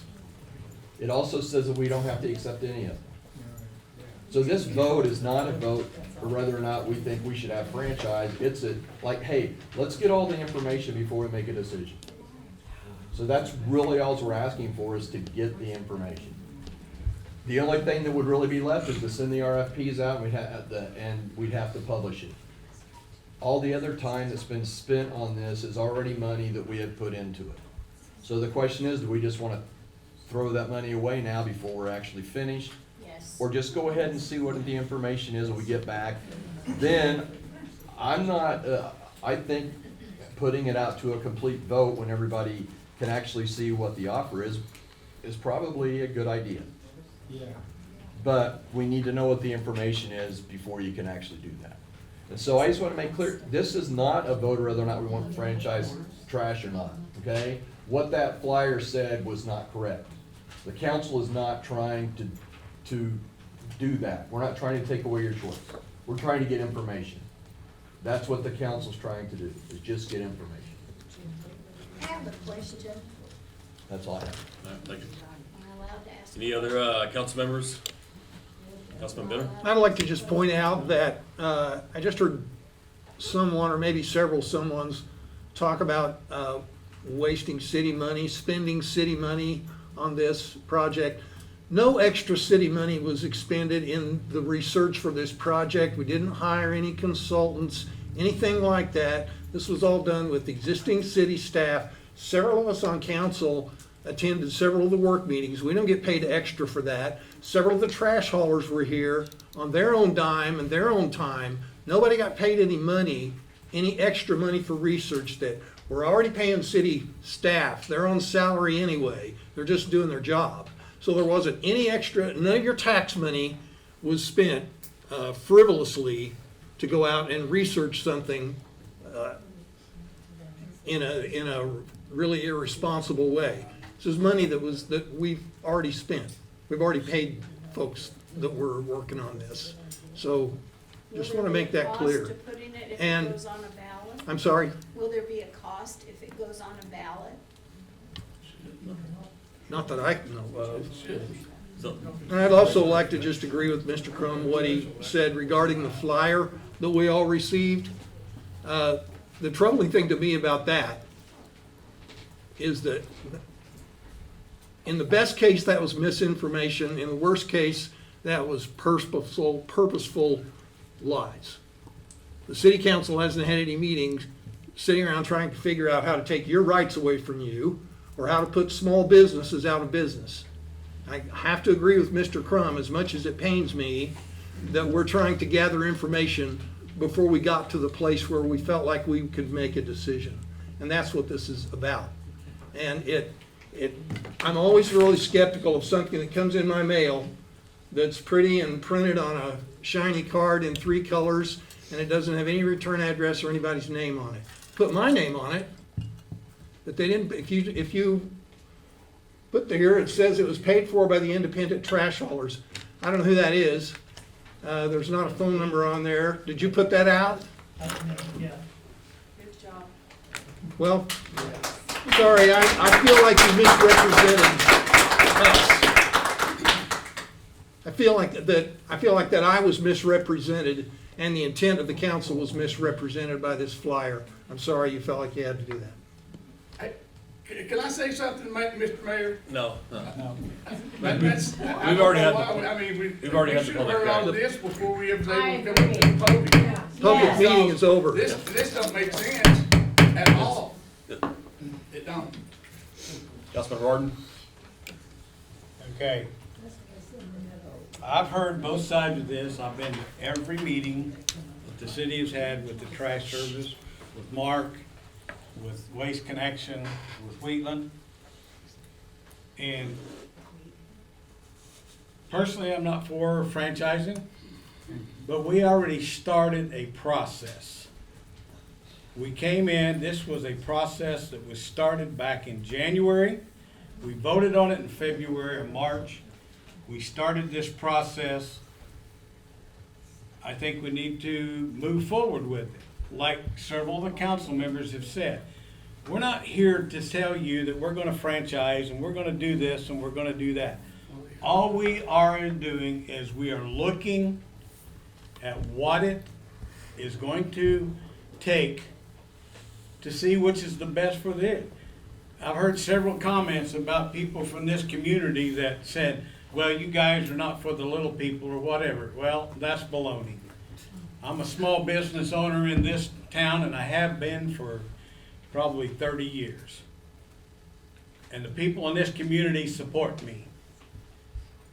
And all I gotta say is we are not, and I know you guys got your opinions and I appreciate everybody having your opinions, but this is not something that we just decided to get together and see if we can come up with a deal to make everybody in this community mad. That was not the point. You sure seem to be doing a damn good job at it.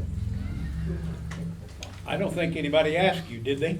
It doesn't really matter, does it? Please be respectful. We are not trying to force anything down anybody's throat. All we're doing is looking to see what our options are. And like Councilman Parsons said, if it's not what we want, then we're not gonna vote for it. I don't know. That's all I got to say. Councilman Barkley? Mayor Kessler, so if we were to vote yes to just get the bids and finish out this process, when would the vote be next month? For a yes or no, or was that to be determined? It would be, well, I believe it would be next month, right? Or following We'd have month. to put out the RFP, put a time when they would need to be turned in, then we'd have to have time to look at them as a staff and then as a council to see if any of them make sense. And then later on, throughout this whole process, and Josh can correct me if I give you the wrong date, but once council passed the resolution of intent to even look at this back in March, it started a clock.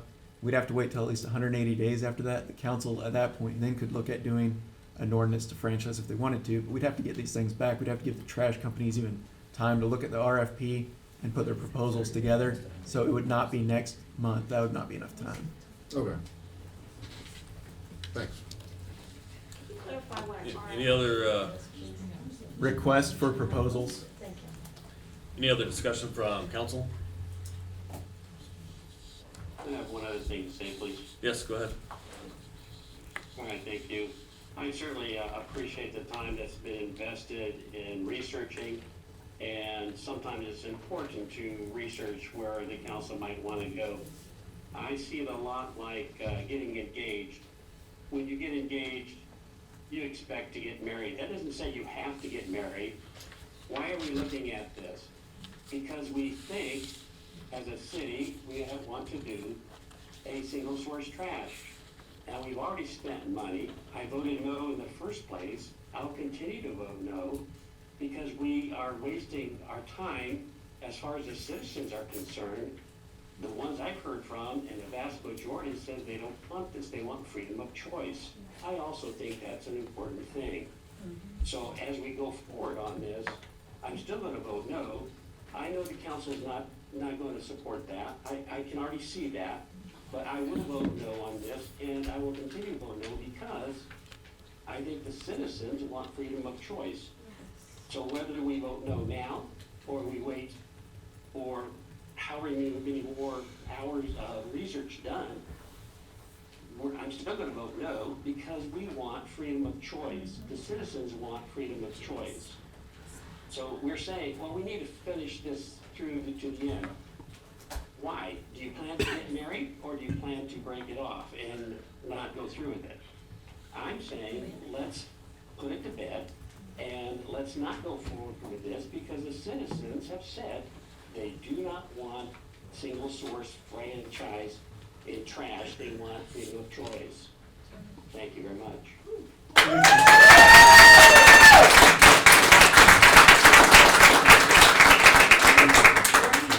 Councilperson Parton? I just want to quote what somebody put in one of their comments was, please don't stop the process because of a focal few. Finish the process and see what you come up with. So. Thank you. One comment. Any other discussion from council? One out of how many? Nobody? Well, first I just want to tell everybody thank you for coming tonight. It's part of this process, because without hearing your voices, we just don't know. We don't know what you think.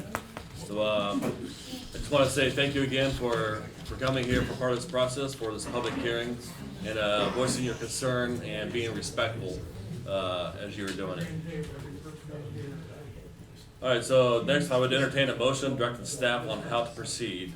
This council wants staff to issue an RFP, the request for proposal, for provision of residential solid waste collection services. What does council want to do? Councilperson Parton. I make a motion, we direct staff to send out the request for proposals. Second. We have a motion and a second to send out the proposal. Any discussion? Question, please. Barkley, No. Walters, No. Rardens, I'm gonna vote no. Ewert, No. Benner, Yes. Parton, Yes. Crum, Yes. Thompson. No. Yes.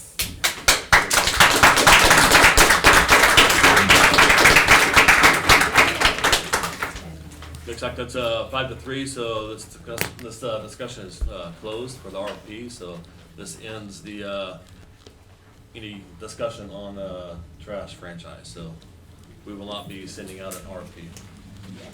Thank you, thank you. Mr. Mayor, this is my first meeting, but I was wondering, like somebody else had mentioned, is there a way for the citizens to get information first, like you guys did, before we can do our questions? You can look up the agenda online, it comes out the Friday before, I believe. Yes, that's I correct. don't mean the agenda, but the So, information. yeah, the information, so like if you look at that. Unfortunately, the public meeting, that's the way the script is. That's the way it was set by the state or whoever does the So like script. whenever you put that's right. So unfortunately, that's how it is scripted. All right, we're gonna move on with our meeting. So next we have item B, consideration of bids for D21 drainage project. Tony? Good evening, Mayor and Council. We received proposals for the construction of a series of retention ponds and draining channels on city-owned property on 79th Street, just south of Country Lakes. Our project will coincide with the Sedgwick County drainage project that will take place south of our project. Once this project is complete, we intend to have this parcel potential for residential development. We are seeking approval to contract with Mies Construction in the amount of $637,552.75. This will be paid out of the capital improvements project, and we have set aside $720,000 previously for this project. Mr. Mayor, can I make a motion in this recess? As you leave the room, please keep quiet.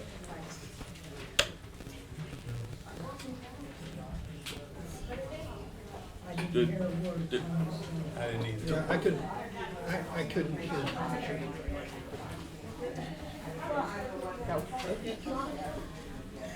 We'll wait 1 minute till the noise settles down. She said we vote for you, we're gonna make sure you don't get reelected. Please. Go ahead, Tony. Can you start over, or Yes, did please. everyone? Go- Sorry. Go ahead and start You're over. good. So we received proposals for the construction of a series of retention ponds and drainage channels on city-owned property just south, on 79th Street, just south of Country Lakes. Our project will coincide with the Sedgwick County Drainage Project that will take place south of our project. Once this project is complete, the parcel will have potential for residential development. And so therefore, we are seeking approval to contract with Meese Construction in the amount of $637,552.75. This project will be paid out of capital improvements, and we have set aside $720,000 for this project previously. I stand for any questions you may have. What would council like to do? Councilman Crum? When they put out the bids, did they go out there and like look and make sure they don't see any potential issues when they're doing this? Yeah, so like PEC, the engineering firm, they do a survey, and they provide that survey during design. We have about a 150-page project manual as well that's provided to the contractors. So it's not that there's ever things not missed, but there's a lot of due diligence to not have that happen. Okay. And at the end of the day, it's a dirt project. There's not a lot of intricate or technical things. It's basically moving dirt. Okay. Where's this at in relationship to Dormer Park? If there's no other discussion, I'll go ahead and make a motion that we approve the bid for $637,552.75 for Meese Construction to handle the excavation and grading drainage improvements as presented. Second. We have a motion and a second to approve the D21 drainage project. Is there any discussion? Question, please. Parker, Yes. Walters, Yes. Martin, Yes. Ewert, Benner, Yes. Parton, Yes. Crum, Yes.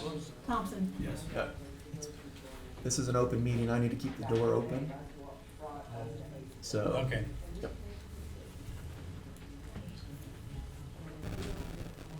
Everybody voted? I was distracted there. Yeah. All right, thank you. All right, next we have C, consideration of agreement with PEC for design of the Broadway sidewalk. So as you know and heard, we did not get awarded the KDOT cost share grant for the spring program. We have received feedback that having a set of plans improves our chance of attaining the grant funding. It also displays our commitment to construction of this project. As a reminder, the sidewalk will be along the west side of Broadway between Berlin Street and south side of the floodway. It has an estimated construction budget of just over $1 million. The total engineering cost by PEC is $97,900. We intend to apply for the cost share grant this fall. We are seeking approval of the design agreement with PEC in the amount of $97,900, and this will be paid out of capital improvements. So this should hopefully help with the any money from KDOT as far as approving that project for grants. Councilman Crum? Tony, you put on, it's gonna go all the way to the south side of the bridge. Is there a sidewalk across the bridge on the west side? There's a sidewalk on the bridge, but not north of the bridge. Okay, but there is one on the bridge. Correct. And north of the bridge, is that county? The right of way is county, but there's lots on the west side of Broadway to 63rd that's in the city limits. So it's kinda like pieces? Yeah. It's probably gonna be a challenge to put a sidewalk north of the bridge. Is it The the driveway. driveways, everything are real steep on that side, so I'm not sure how they do that. And what we're really trying to serve is that, the community, the mobile home park, and just behind Sonic, to get them to our hike and bike trails. That's why I was wondering, I know we've taken other ones where we're just starting at a street and going to the end. I didn't know if this is taken a little bit further than we need to, or if we could just take it to the street closest to the south instead of taking it that extra. And that's a possibility. I mean, obviously, less concrete is gonna be cheaper. The KDOT cost share is a 30% match, so we don't have to pay 30% of the cost. So layman's terms, the best bang for the buck, we're only paying, 30% of the project cost. The only thing with the cost share program, they told us we did have a very strong application this period, but they had $59 million applied for, and they only had $11 million to allocate. Okay, so what we're really looking at here is we're paying some money to get the plans done so that our bid for a grant will be better. Yeah, the state likes shovel-ready projects. Okay. That's a term they use all the time, shovel ready, so we're ready to go. Okay. Councilman Rorton? Yeah, just to answer yours, Steve, this was originally supposed to go to 79th. When this was brought up several years ago, it was not, the question was on the north side, there was some question there. But it was originally supposed to go to 79th, but then the state said that we could stop at the city limits, is the way I understand it, right? The state said we stop at the city limits, so that's why it's only going to Berlin. So there's another any comments or anything else, I'm making a motion to consider the agreement with PEC for the design of the Broadway sidewalk. Second. We have a motion and a second for the to approve the agreement with PEC for the design of the Broadway sidewalk. Any discussion? Question, please. Martin, Yes. Walters, Yes. Martin, Yes. Ewart, Yes. Benner, Yes. Harton, Yes. Crum, Yes. Thompson. Yes. Thank you. All right, thank you. Next, we have D, presentation of 2024 budget, approval of notice to exceed the revenue neutral rate, and publication of notice of public hearings. All right, you guys, there was a memo in the council packet talking a little bit about the 2024 budget process, and I've got a presentation here to go through tonight. So let's go ahead and start on the presentation. This year, as you may have noticed when you received your valuation notice from Sedgwick County, you may have had a large increase in your assessed valuation. We noticed as a city, we're at approximately $8.4 million in an increase in assessed valuation. So with the proposed budget, we've got a large offsetting reduction in the mill rate, 3.482 mills. In 15 years of doing budgets, this is almost double anything we've done before on a decrease, which is as a result of most of the assessed valuation increase being just raising up properties that are already here. We did have a decent amount in new construction, which I'll talk about that a little bit later. So what we've got in the budget is a 2.5% increase in total dollars levied across the 5 mill levy funds. I'll go over mill levy comparison, assessed valuation, the city sales tax, which is, we'll get to that, staff adjustments, personnel detail. We'll look at the current debt service, our GO bonds and temporary notes. Also look at some highlights out of the budget from Public Works, also a senior center change in accounting. Go over the next steps in the budget process, answer any questions you guys have before I'll ask you to make a motion on this year's budget. So this one may be hard to read. This is the mill levy comparison. So our valuation's listed up there at the top. Each mill is worth 1/1000th of the assessed valuation. So each mill is worth $84,569 for the 2024 budget year. The revenue neutral rate is also something we'll talk about. The revenue neutral rate is 40.907 mills. Last year, you can see we levied $3.459 million. The mill rate, certified mill rate was 45.432. When we were doing the budget process, it was 45.443. That's based off the mid-year valuation we get from the county. And then they give us the final valuation in November. If the final valuation goes up, the mill rate goes down. And if the final valuation goes down, the mill rate goes up. And you can see it's just barely different. It was 45.443 when we were doing the budget process for 2023. It came in at 45.432 mills. In the 2024 proposed budget that I'm presenting today, we're looking at proposing levying taxes in a total of $3.547 million. And the mill rate would be 41.950 in the proposed budget. You can see the decrease of 3.482 that I mentioned and which funds that comes from, general fund being the biggest decrease. Our final valuation last year was 76 million. The June valuation we received this year is 84.5 million for that increase that I already mentioned of 8.4 million. This is the note on city sales tax. This is the 1 cent sales tax within the city. It was first collected July 1st of 2014. It was a 10-year city sales tax. So this city sales tax ends on June 30th, 2024. In the budget, you'll see the number 1.36 million. I've got the asterisk by that. because if the sales tax ends on June 30th, we're gonna receive about 8 months worth of sales tax because we receive it 2 months, or 2 months after it's collected. So the amount that's collected in June, we'll receive that in August. So the asterisk is there because 1.36 million would be for a full year. So really we'd receive 8 out of 12 months of that, so 2/3 of it. Going back to that one for a second, the amount that we had budgeted for this year's budget was 1.220 million, and it's the money that we're receiving and is higher than that. That's why the estimate for next year is 1.36. So the sales tax would go away June 30th unless council wanted to remove that sales tax. Right now, we use 50% of that for improvements to the street, either total reconstructions or mill and overlay, or other types of improvements to the street based on different technologies that are out there. 10% is going to parks, which I think the mayor had mentioned, the ribbon cutting we did at Plagens Carpenter today. That new playground there was funded by the sales tax. And then rec, a portion of that, around 270 to 275,000, depending on the year, goes to the payment for the new activity center, which opened in 2017. So those are the uses of the sales tax and the current breakout of the sales tax. Next slide. For staff adjustments, we have no staff adjustments proposed, no new positions, no deleted positions.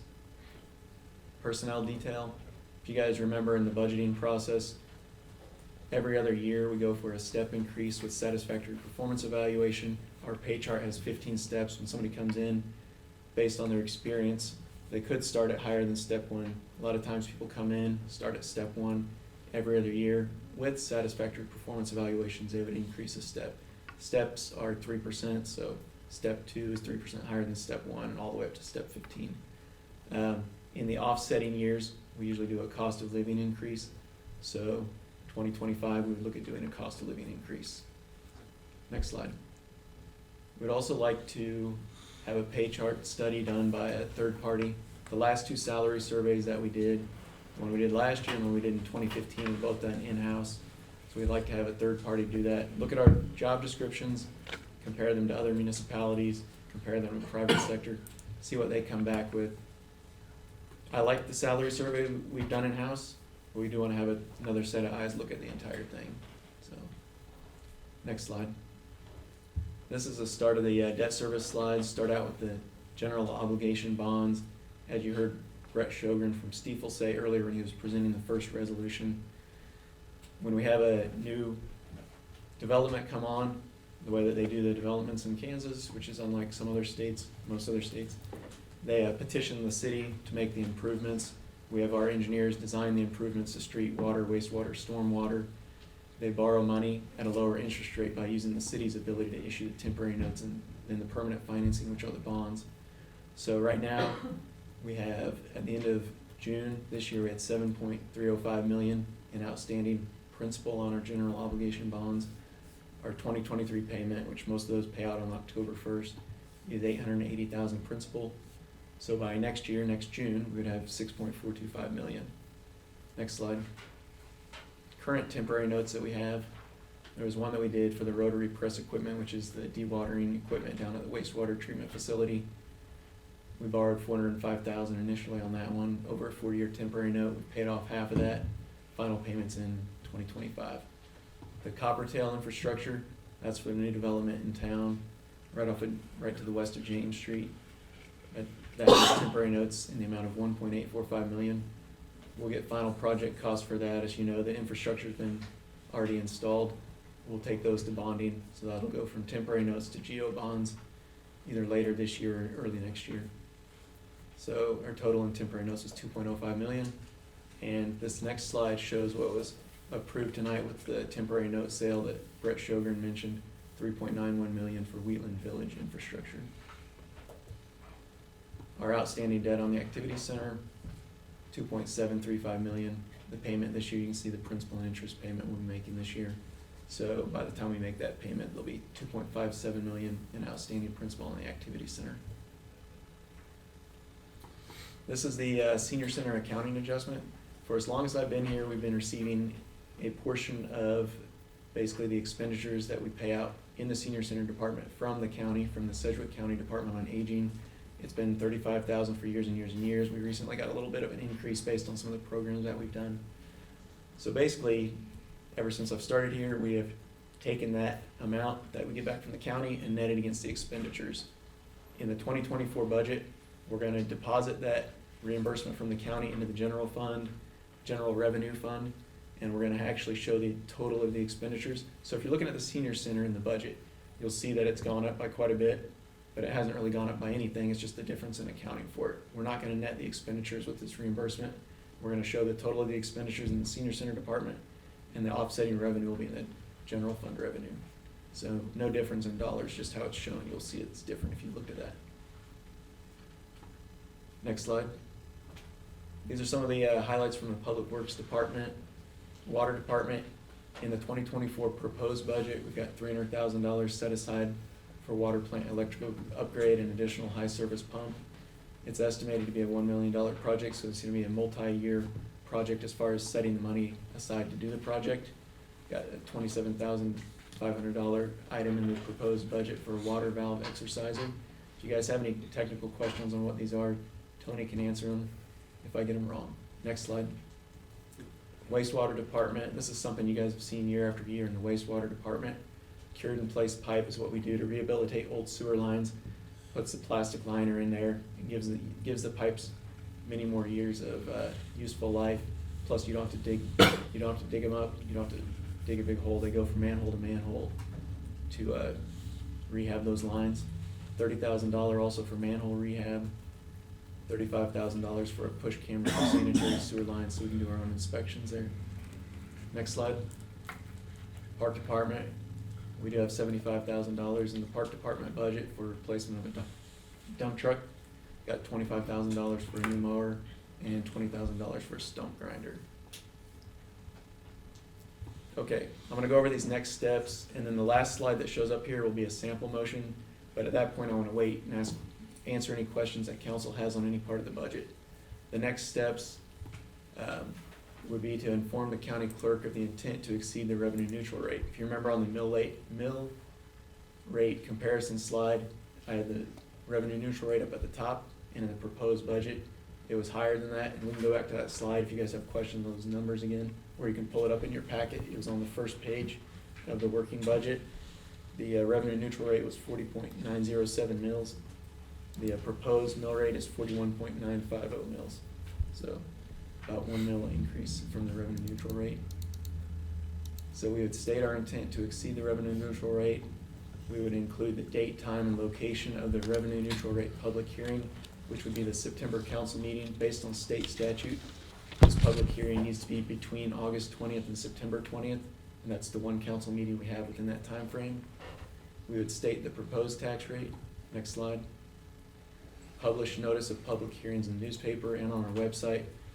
There are basically two public hearings, one to exceed the revenue neutral rate, and one is the regular budget hearing. That's based on state statute. You have to hold the revenue neutral rate hearing, adopt a resolution by roll call vote to exceed the revenue neutral rate, then hold the budget hearing, then adopt the budget. Those are all the steps. The next slide is the sample motion. So at this point, I'd like to stop and answer any questions that anybody has on the budget.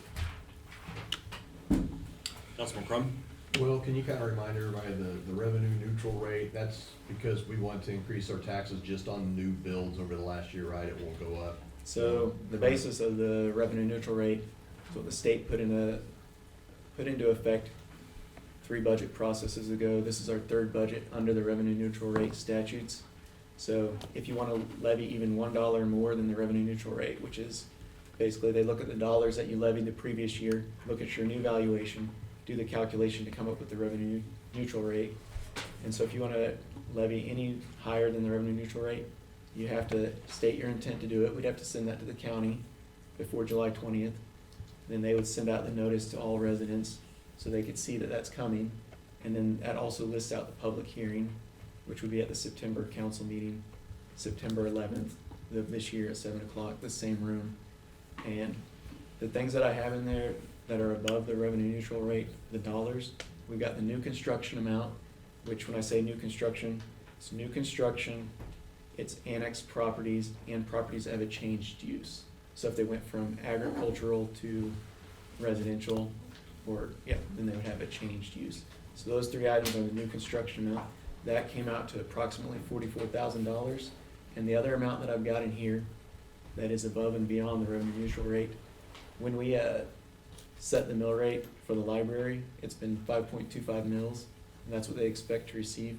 Since our valuation increased by the 8.4 million, and they're still receiving 5.25 mils, that moves $44,000 to the library that would have been used in general fund and or debt service and or law enforcement, those funds, the other mill rate funds.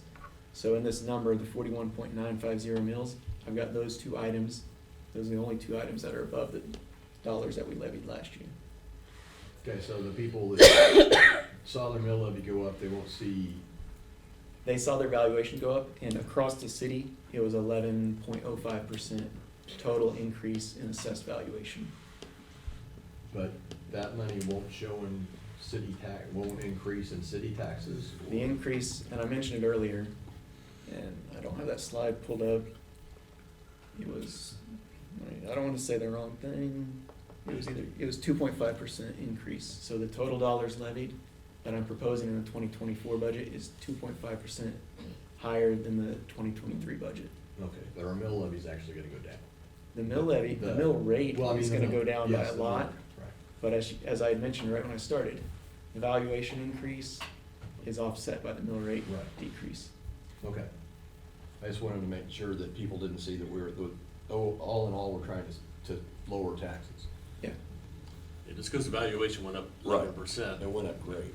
Yeah, on average, for the city, what we are suggesting the tax be around 2% or so, a lot less. Councilman Barkley? Well, Yes. good job. That was very well put together. I don't understand half of it, so help me out on a few questions here. So whenever we voted on the 8% raise for the city workers, when did that go into effect? That was last September. That was cost of living or? That was two things. The Okay. 8.6 was cost of living, but we also did the salary survey last year that I had mentioned.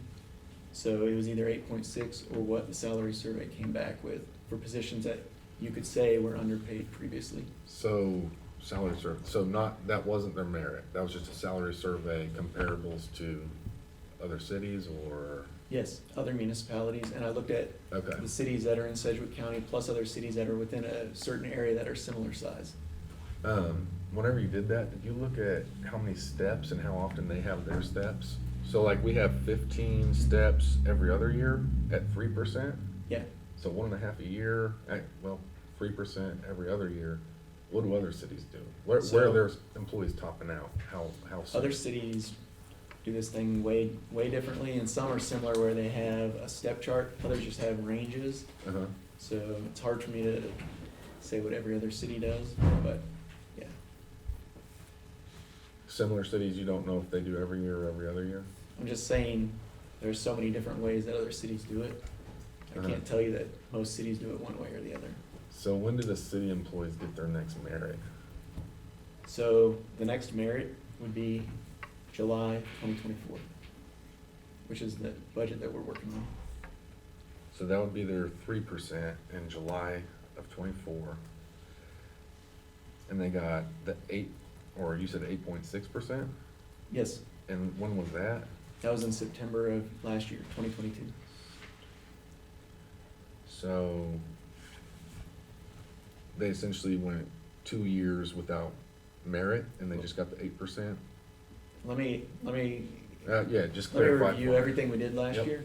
Yeah, So last year sorry. was incredibly crazy with the increase in consumer price index and basically if you just want to say inflation. Yeah. So last year, 2022 would have been the mid-year increase based on satisfactory performance evaluation.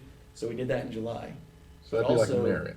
Also in January, when we were doing the 2022 budget process back in 2021, the increase in CPI, I think was around 5% at that point, May over May. And then we were doing the 2023 budget, it was the 8.6. So back in January of last year, we did a COLA when we normally wouldn't have done. So we did an increase in January last year. We did the mid-year one based on performance evaluation, which is the merit, 3%. Then we also did the September, so we did 3 things last year. And the one- Go ahead. Yeah. January 22 was cost of living? We did an additional cost of living in January 2022. Okay. Then we did the normal or regularly scheduled merit increase in July. And then what happened in September, we did ahead of this January because we noticed that they already had those costs because it was May over May, it was 8.6%. So to hold them until the next January, we didn't think that was right. So we did that increase that would have normally been in January of this year in September of last year. So when you look at this year and say we've done nothing this year, it's just we did it in September versus January of this year. September last year versus January this year, so it's a bigger impact. Okay. Well, that's what I was wondering. I'm not a mathematician. That's okay. I can't run those numbers as fast as you in my head, but it seems like, I mean, I get paid by a city, so it kind of seemed like that's a long time without a raise. Whenever inflation's going up, they got 8%. We voted them 8.6% apparently to go into effect September 22. And then they don't get a cost of living for another 2 years after that. And also the 15 steps, I'd be interested to, maybe that's something I can look into. 15 steps every other year, that's a 30-year career before someone tops out. I mean, if other cities do better than that, we're gonna start, I don't know, I'd be interested to see what other cities our size do. Okay. That's all. I have a question. Yes, go ahead. Yeah, well, I was noticing that the library looks like it's had a roughly 30% increase over the last couple of years. Is that a state requirement, or can you tell me about that? Yeah, so the library is an interesting thing. So that we're on for giving the library 5.25 mils. And if you look at the state statute, I believe at this point in time, they could request at a $0.25 mil increase each year, they could request up to 8 mils eventually. So every year, like if they wanted to for next year, they could request 6 mils, then 6.25 and 6.5. They have not asked for an increase in mill rate in the entire time I've been here, but that's just something that's allowed by state statute. They could ask for a $0.25 mil increase each year. Are they autonomous, or do they report to the city somehow? So if you ask they have their own board. They have a library board that's appointed by the mayor, and if you ask about it from a financial perspective, the auditors will tell you that they're a quasi-municipal entity. So the control that the city has over them is basically the mayor appointing the library board. Which I also sit on. Thank you. Any other questions for Will? Can we put the sample question? Thank you. Councilman Crum? I'll go ahead and make a motion to move to approve our intent to exceed the revenue neutral rate, set the revenue neutral rate public hearing and budget hearing for September 11th, 2023 at 7 p.m. at City Hall, and state the proposed tax rate to be 41.950 mils as presented. Second. All right, we have a motion and a second to approve the motion as stated. Any discussion? Question, please. Barkley? Yes. Walters? Yes. Martin? Yes. Ewert? Yes. Benner? Yes. Harden? Yes. Crum? Yes. Thompson? Yes. Thank you, and thank you, Will, for putting this together. I know it takes a lot of time and a lot of calculations, a lot of math. All right, next we have item 7, department reports. A, administrative services. Georgie? Good evening, Mayor and Council. Just want to remind everyone, Hometown Market is still open on Saturdays from 8 to noon. This last Saturday, we had a Vintage Day, which will be coming up again in August, but I just want to let everyone know we had about 500 people over there for just at the Hometown Market area.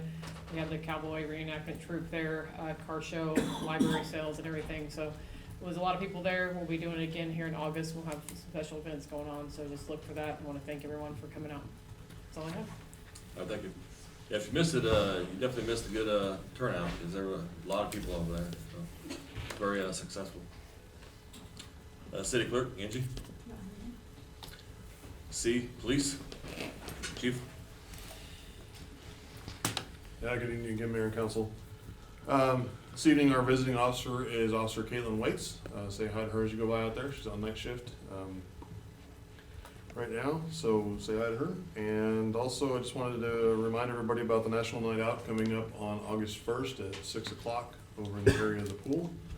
Over there, we do a lot of activities, games, free food, free swimming, all those good things. So invite everybody to come out and have a good time that night and just get to know other people in your community. Thank you. Thank you, Chief. Next, Public Works, Tony. Just a reminder, the recycling center at Public Works will be open Saturday, July 22nd from 10 a.m. to noon. Also, the westbound North Lane in the 1300 block of East Grand, so that's about 2 houses west of Sonic. That lane will be closed to fix a water leak. There's a fiber optics line in that lane, and tomorrow morning we have to pothole it before we bore a new line underneath. We hope to have that lane open by Thursday. Thank you. Thank you. Next, Recreation, Rob.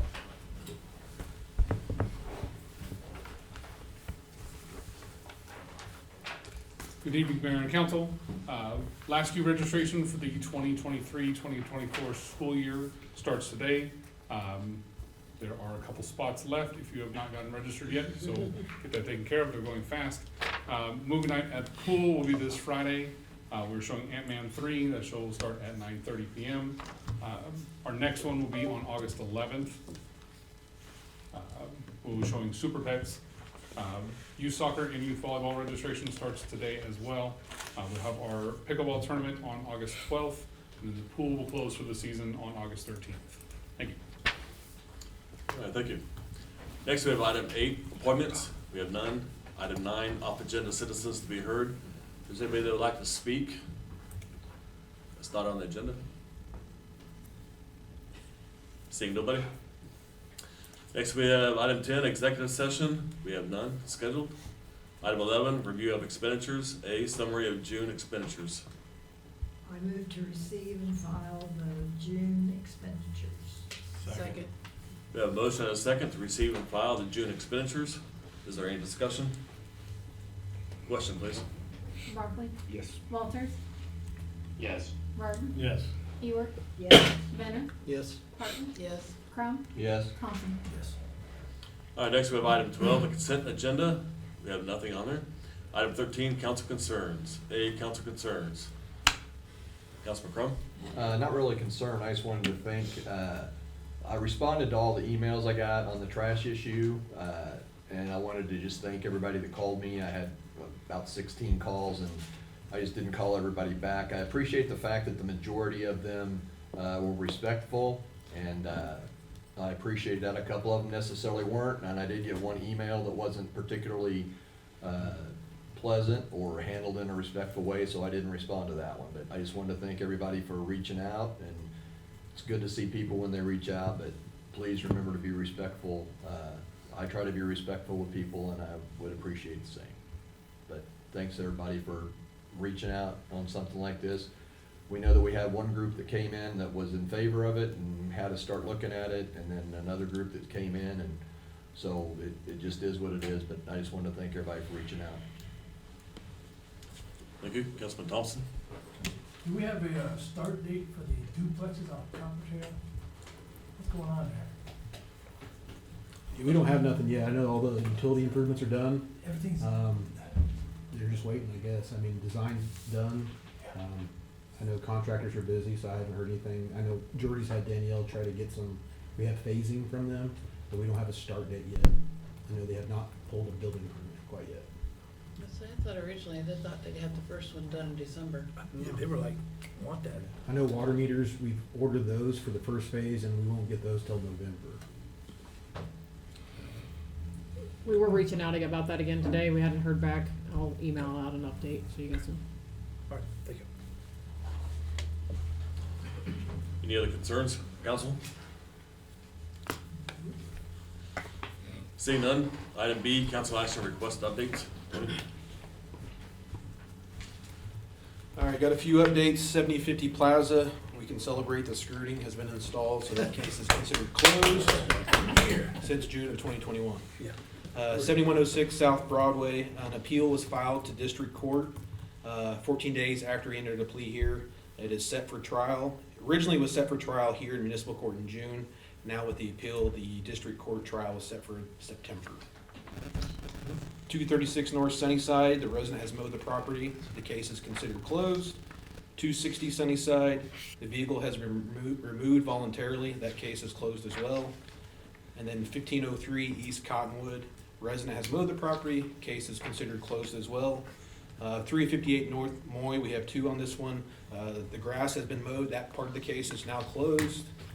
The other noise issue, Chief put some comments in there. They've been to the address twice, made contact once with the resident. The reporting party did not want to be contacted during those 2 interactions. They're going to check the area for loud music, and the reporting party can also file a long form complaint to the court if they like. Thank you. Thank you, Tony. Next, we have item 14, adjournment. Mr. Mayor, there's no more to go on tonight. I make a motion to adjourn this meeting. Second. We have a motion and a second to adjourn tonight's meeting. Any discussion? Question, please. Barkley, Yep. Holtes, Yes. Rardon, Yes. Stewart, Benner, Yes. Harden, Yes. Crum, Yes. Thompson. Yes.